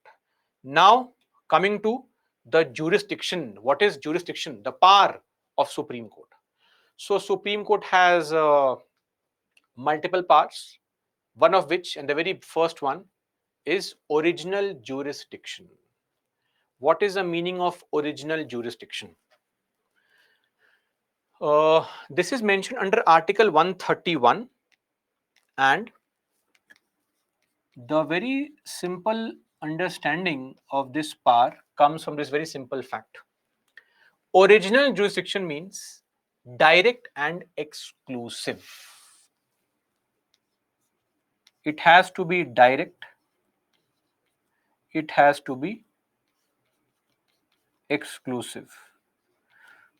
What is direct? Meaning you can directly approach Supreme Court. What is exclusive? No other court has the power. No other court has power or authority, meaning no other court can adjudicate on such matters. That is exclusive jurisdiction, right? Can you please give me an example of a matter which can only go to the Supreme Court and to no other court? Please give me examples. We have seen this actually. Okay, Kambapati is right.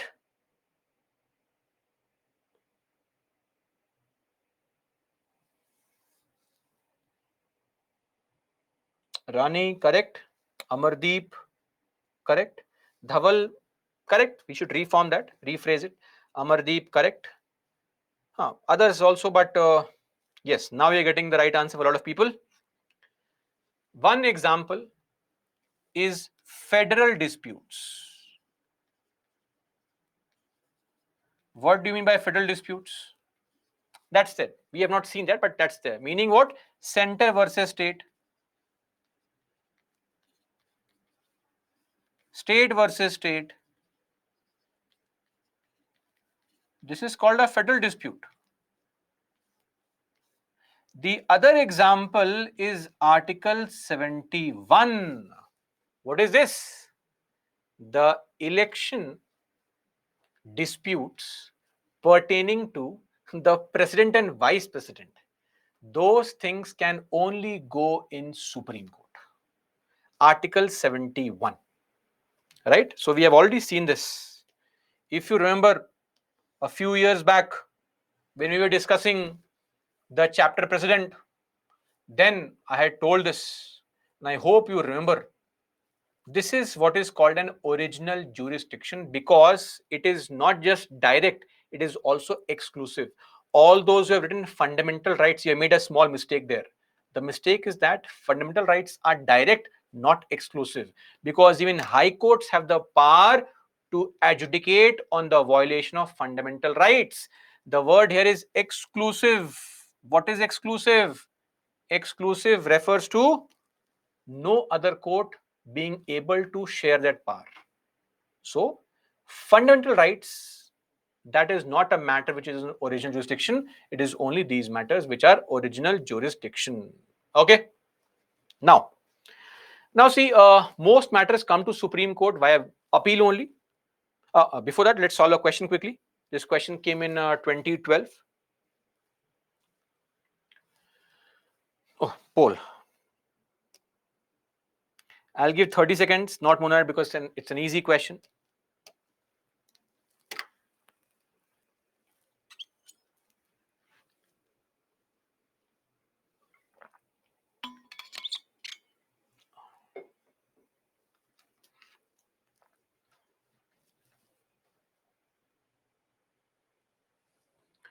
Abhinav, direct simply means you can directly approach Supreme Court. No need to go to High Court or lower court first. Directly go to Supreme Court, right?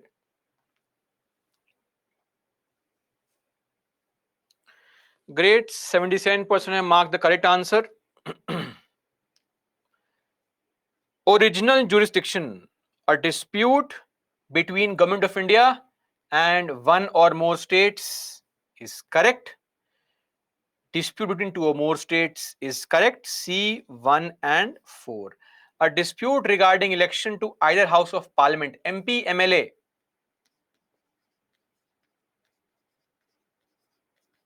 Such disputes, they go to high courts, not directly Supreme Court. First High Court, then Supreme Court. Dispute between the Government of India and a UT, it also goes to high courts only. Like any dispute between, say, UT of Delhi and Government of India will go to Delhi High Court first and then Supreme Court. Okay, so C is the right answer. Now coming to appellate. What is appellate? Appeal. Appellate basically means by way of appeal. This is what is appellate jurisdiction. So of course, matters go to Supreme Court by way of appeal from the lower courts. So let's understand this appellate thing properly. So initially, the matter is filed in the lower court. Let's start with this only.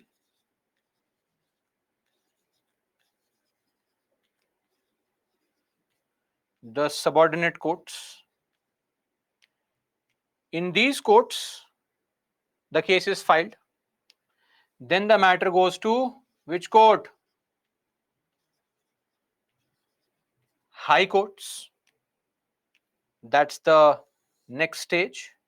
And finally to our big boss, the Supreme Court. Now please understand, How does the structure move? We start from the lower court.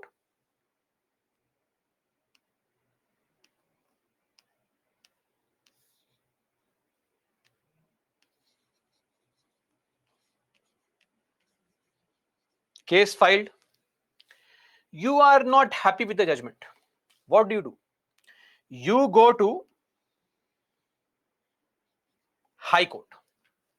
Now, in the High Court, you will firstly go to a single judge bench where only one judge is sitting.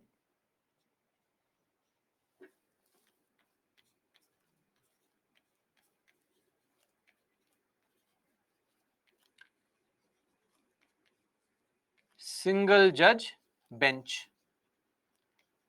If you are not happy with the judgment, you can go to, in the same High Court, DB, division bench.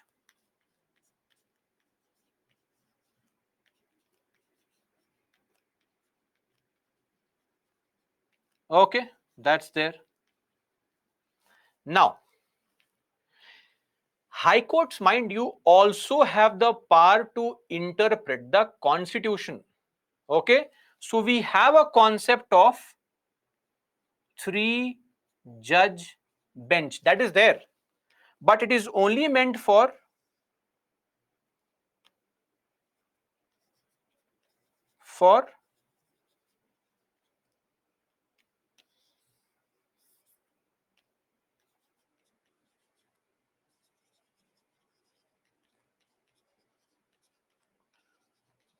constitutional matters.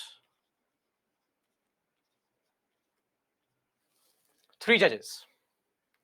Now you are still unhappy with the judgment. You go to Supreme Court. In the Supreme Court, there is no concept of single judge. Every decision in Supreme Court is given by at least two judges. So we have a DB. DB is what? Division bench, meaning two judges. Then, if the matter is a very important matter, it goes to a priority bench. PB refers to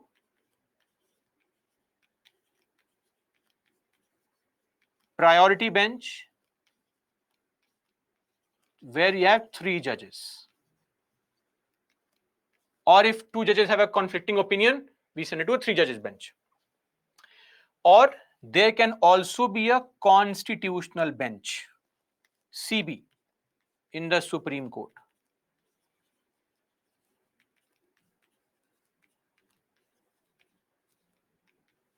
This is at least minimum 5 judges. There is no limit. But every constitutional matter in the country has to be decided by at least 5 judges. Okay. Now comes the big problem. So we have mentioned this, but for this situation to happen, this situation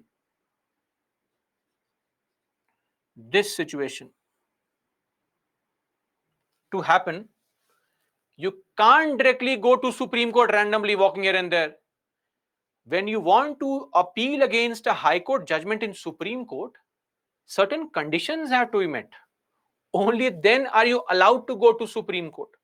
Otherwise, you cannot simply go to Supreme Court for any small matter, or you cannot simply go to Supreme Court challenging every High Court judgment. Not allowed. Conditions. What are those conditions?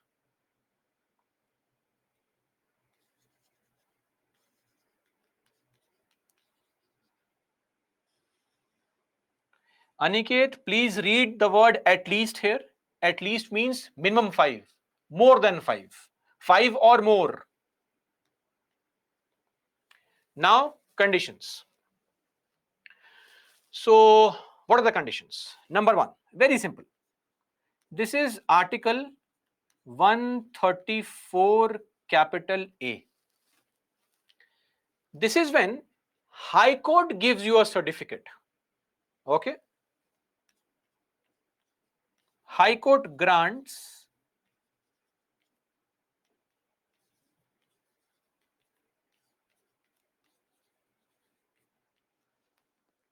certificate of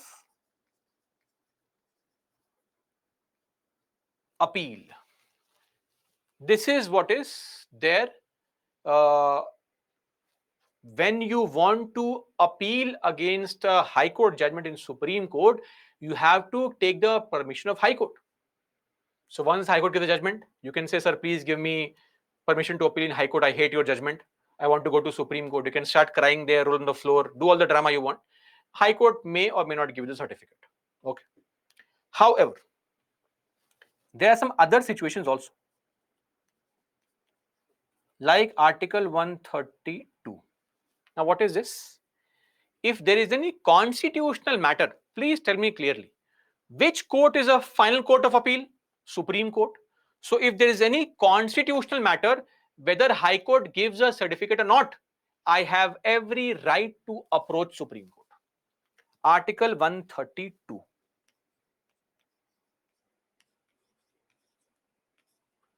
My appellate power, right, is there whether High Court gives a certificate or not. If the matter requires interpreting the Constitution, I have full right to approach the Supreme Court. I don't care whether you are giving me certificate or not. I will go to Supreme Court, but only if the matter is an interpretation of the Constitution. Number one.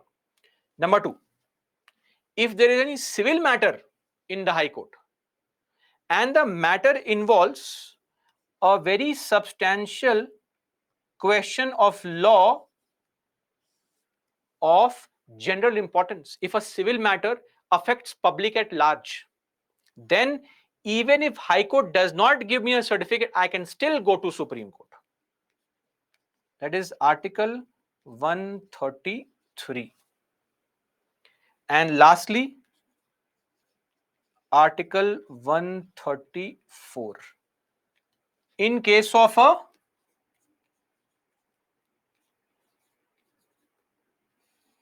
criminal matter, in case there is a criminal matter where the High Court has reversed a lower court judgment and has given somebody a minimum jail of 10 years, not less than 10 years, 10 years or more. In that situation, I have complete right to approach Supreme Court. Then I will not need any certificate from High Court, but the punishment has to be at least 10 years, not less than 10 years. Just a small point here. This 10 years was originally not 10 years. This used to be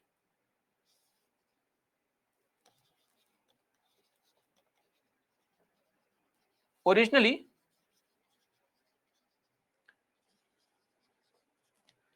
death sentence, but it was modified by the parliament in 1970. That law was called Supreme Court Enlargement of Criminal Appellate Jurisdiction Act 1970. And that is why now Supreme Court can take up cases against High Court judgments even if the punishment is of a jail of 10 years or more. Earlier, it could only take up cases when the punishment was death sentence. Now it can. So if any punishment is there below 10 years, you have to rely on High Court certificate. If High Court says, no, I won't give you certificate, then you have to take the punishment only. I hope this point is clear. Now, one more important point. I had mentioned this at that point of time only. This particular provision that was there, that bill, the Supreme Court Enlargement of Criminal Appellate Jurisdiction Act 1970, was a very unique kind of bill. Can you please tell me what was unique about it? I had mentioned this bill when I was teaching that topic, that in future you will be discussing this bill at some point of time, and let's see how many of you remember it. The time has come now. This bill, which is called the Supreme Court Enlargement of Criminal Appellate Jurisdiction Bill, has been discussed as an example in certain situation earlier. Any idea? Not financial bill. What is this financial bill? Nothing financial here. It is criminal jurisdiction.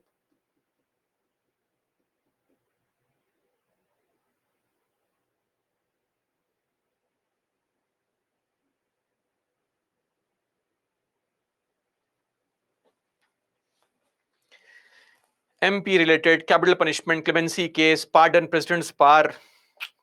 No, no, no, no, no. This was the last ever private member bill to be passed in the parliament, 1970. So this was the last private member bill to be passed, which increased the Supreme Court's power to take up cases against a High Court judgment, even if the punishment was not death sentence, but lower than that. So that was a example. Anyway, so these are the only cases where the person can approach the Supreme Court. I'll repeat once again. Article 134A is simple. High Court gives certificate. Just remember 4 points.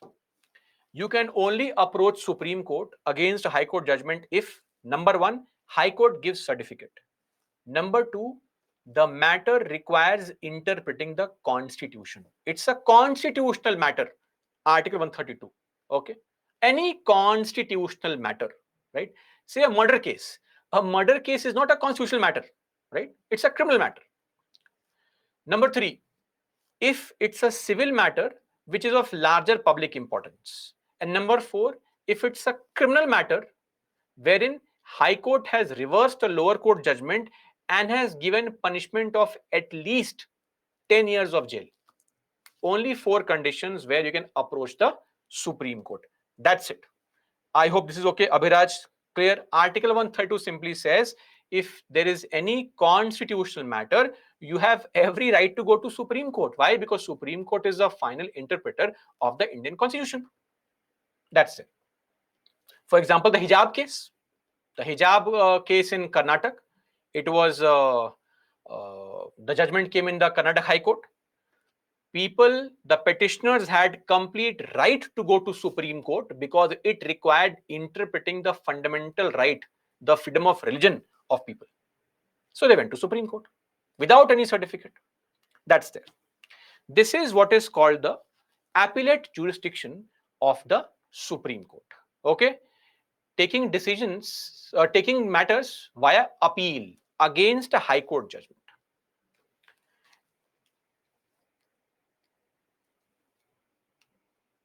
So this is the situation. Okay. Now again, I'll ask you, please don't create scenarios. There can be hundreds of scenarios. Sir, if the punishment is 9 years and 364 days, you can't appeal. If the punishment of High Court is not reversing lower court judgment, you can't appeal. As simple as that. Only in these conditions can you appeal. But some of you may ask a very general question also. Sir, but we see all these celebs going to Supreme Court, filing a case. How does it happen? 4 years of jail, 5 years of jail, Supreme Court. There is a provision. What's the provision? The provision is SLP, Special Leave Petition. Article 136. What is Special Leave Petition? This basically allows the Supreme Court to take up a matter even when the High Court has not given you a certificate, even when the matter is not constitutional, even when the matter is not of larger public importance, even when the punishment is less than 10 years. You can approach the Supreme Court, but mind you, special leave petition, it is a petition, just like mercy petition. Here you are requesting the Supreme Court to take up a matter not fit under Article 132, 133, 134 or 134A. Meaning, if the High Court has not given certificate, your matter is of a very basic matter, some kind of jail sentence of 2 years. You can go to Supreme Court and file a request that, sir, please accept my case. You are not filing a case. You are filing a request that, sir, please take up my case. I am requesting you. If the Supreme Court feels it can take up your case, I am repeating again. If the Supreme Court feels it can take up your case, Supreme Court may not accept SLP, special leave petition. What is this leave? Leave from the lower court. Leave is permission. Special leave basically means permission. Special permission for the petitioner to file a case in Supreme Court, and special permission to accept the case even though the case is not fit for appeal. Meaning, not fit for appeal means what? High Court did not give certificate. Your matter is not a constitutional matter. It is not an important civil matter. The punishment is less than 10 years. Then why should you appeal? No right to appeal, but request. So Supreme Court may accept, may not accept. It is not mandatory for Supreme Court to accept it. It can simply refuse it. Okay, that's there. Article 136 SLP. Now, why would Supreme Court accept an SLP? I mean, your matter is a very small matter, right? Not really important. But there are certain reasons why Supreme Court might accept your request. So, just to mention, reasons for accepting SLPs. Frankly, there is only one reason. If you are a celebrity, sorry, there are multiple reasons. I'll discuss those now. Reason number one, new facts have come to light. Possible.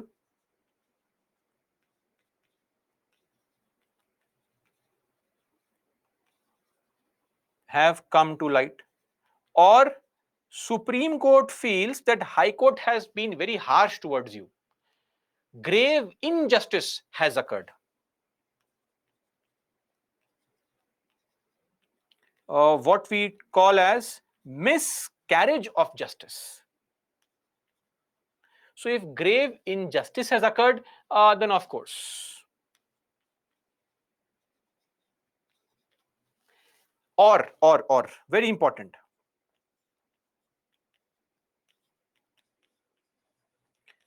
Principles of natural justice have been violated. What is principles of natural justice? This is a worldwide accepted concept. There are three important elements to it. Element number one, nema causa in judex sua.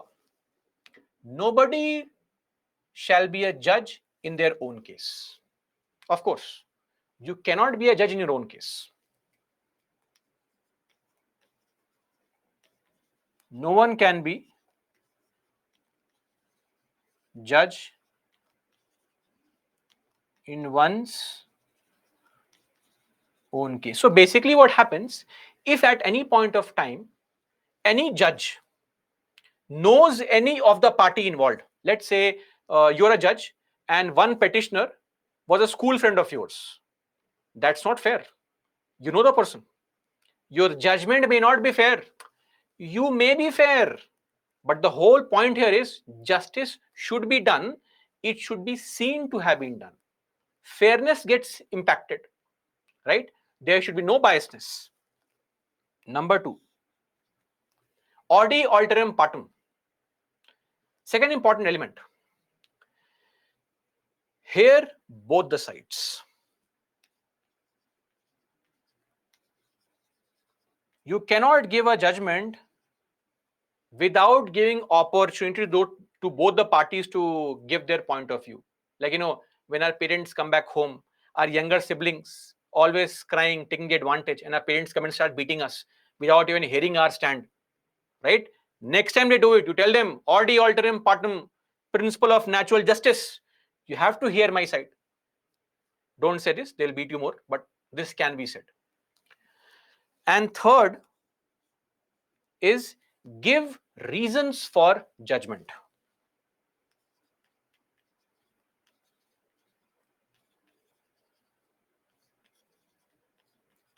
If the Supreme Court feels that these principles have not been followed, they can allow you to appeal. No problem. Maybe the judge was biased because he knew some part. That is why there's a term called recusal. What is recusal? What is recusal? The judge takes his name back from the case. Why? Because he knows the party. Okay, recusal. When judge knows petitioner should withdraw from case. That is called recusal. So it's very important. If you can prove that, sir, this fellow was a very good friend of judge, he has judge's contact number, he sends good morning messages every day, judgment is not fair, then Supreme Court can accept your case. Then it's possible. So this is SLP, special leave petition, only limited cases. Now, once again come back here, once Supreme Court gives the judgment, but you are still unhappy, then what do you do? SLP is over, forget that. Now coming back here, you have filed an SLP, Supreme Court accepted SLP and give the judgment, and you are still not satisfied, then what do you do? Then you can again file a petition asking Supreme Court, sir, please check once more. Like in your school days, when marks were given, you went to teacher, sir, revaluation, please, revaluation. Same thing here. Review petition. What is this? This is like asking Supreme Court to re-evaluate. This should be filed within 30 days from date of judgment. So you cannot simply file it after 5 years. Sir, 5 years ago, you made a judgment, please review it. No, no.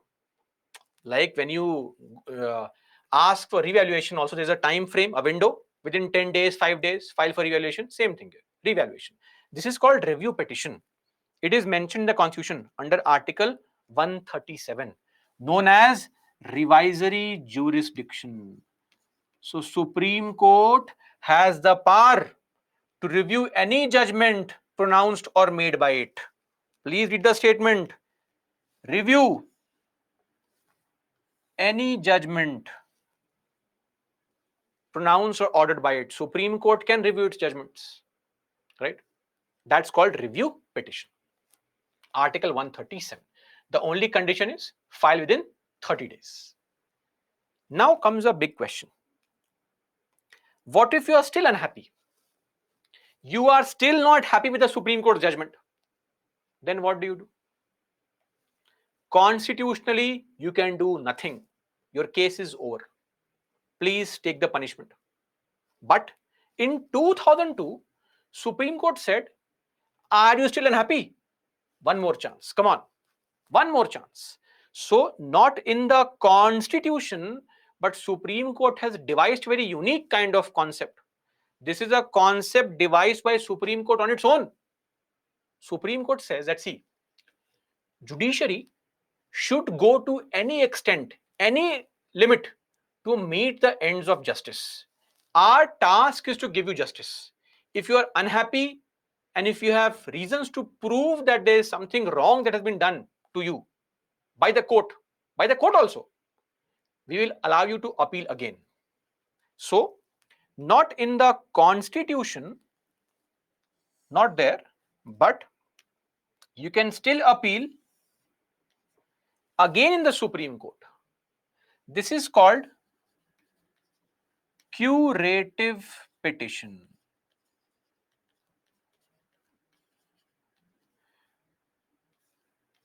This is not mentioned in the Constitution. This is Supreme Court's innovation, that we want to give justice to people.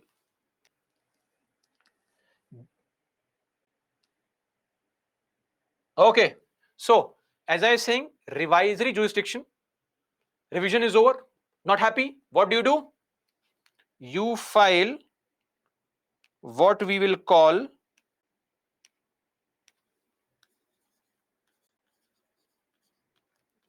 curative petition. This concept has come from Supreme Court since 2002. Innovation by Supreme Court. 5-judge bench was there. CJI was, I think, SP Bharuch was a CJI at that point of time. And the case was Rupa versus Ashok Hurra case of 2002. In this case, Supreme Court came up with this innovation, right? That this is applicable when review petition fails. This is called curative petition. Okay, I'll repeat this entire structure here again. Please follow. You go to a lower court, file a case here, fair enough. Not happy, go to High Court, single judge bench, division bench. Go to Supreme Court, not happy, review petition. Still not happy. Still not happy. You again file the same case in the Supreme Court, called curative, curing the wrong done by the court, right? That's the end of it. If you are still not happy, then what do? Sit at home and cry, because that's the end of the journey of the case. We cannot have any unlimited kind of appeals and all. There has to be a limit. Enough is enough. This is too much of appeal. So look at the amount of appeals that are allowed in the judicial process in the country. It goes right up to curative petition. Okay, so this was the situation with respect to our appellate jurisdiction, starting from the lower court, going right up to curative petition. Okay, that is why the courts always say that, the act of court shall prejudice no one. Courts are under the obligation to undo any kind of wrong done to any party, even if it is done by an act of court. It is a court's duty to undo the wrongs. That's why I said that SP Bharuch actually made the statement in this judgment. He said in the Ashok Hurra case that judiciary can go to any extent to meet the ends of justice, right? So that is there.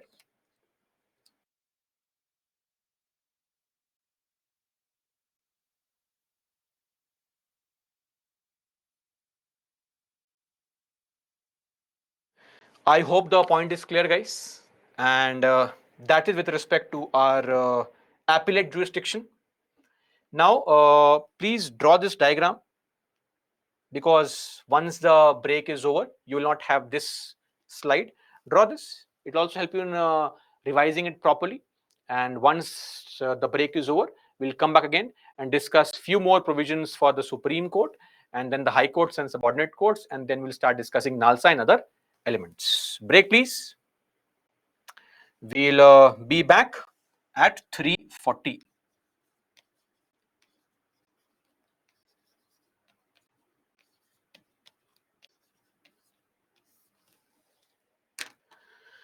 Okay, Sushri, Rupa and Ashok Hurra case. Sushri, there's nothing to discuss here. It's simply If review petition does not work and you are still not happy, let's say Sabrimala case, review petition was filed, or let's say in your case, you are jailed for 20 years. You go to Supreme Court saying, sir, very wrong, please check once again. Lower court is giving me very harsh punishment. Supreme Court says, no, jail sentence 20 years. You file a review petition, sir, please revise once more, check once more. Supreme Court says, no, jail sentence 25 years. Then you are still unhappy. You again ask Supreme Court, sir, please once more, sir, check once more. That is called curative petition. That's it. It is applicable when the review petition fails. Just think of your school days and your invigilator and your evaluator, your teacher, and when you went to him or her for the first time, sir, please reevaluate. That is called review petition. If you go for the second time, that is called curative petition. That's it. Okay. That's all for me, guys. Let's take a break. Be back at 3:40 and we'll continue our discussion further. Break, please.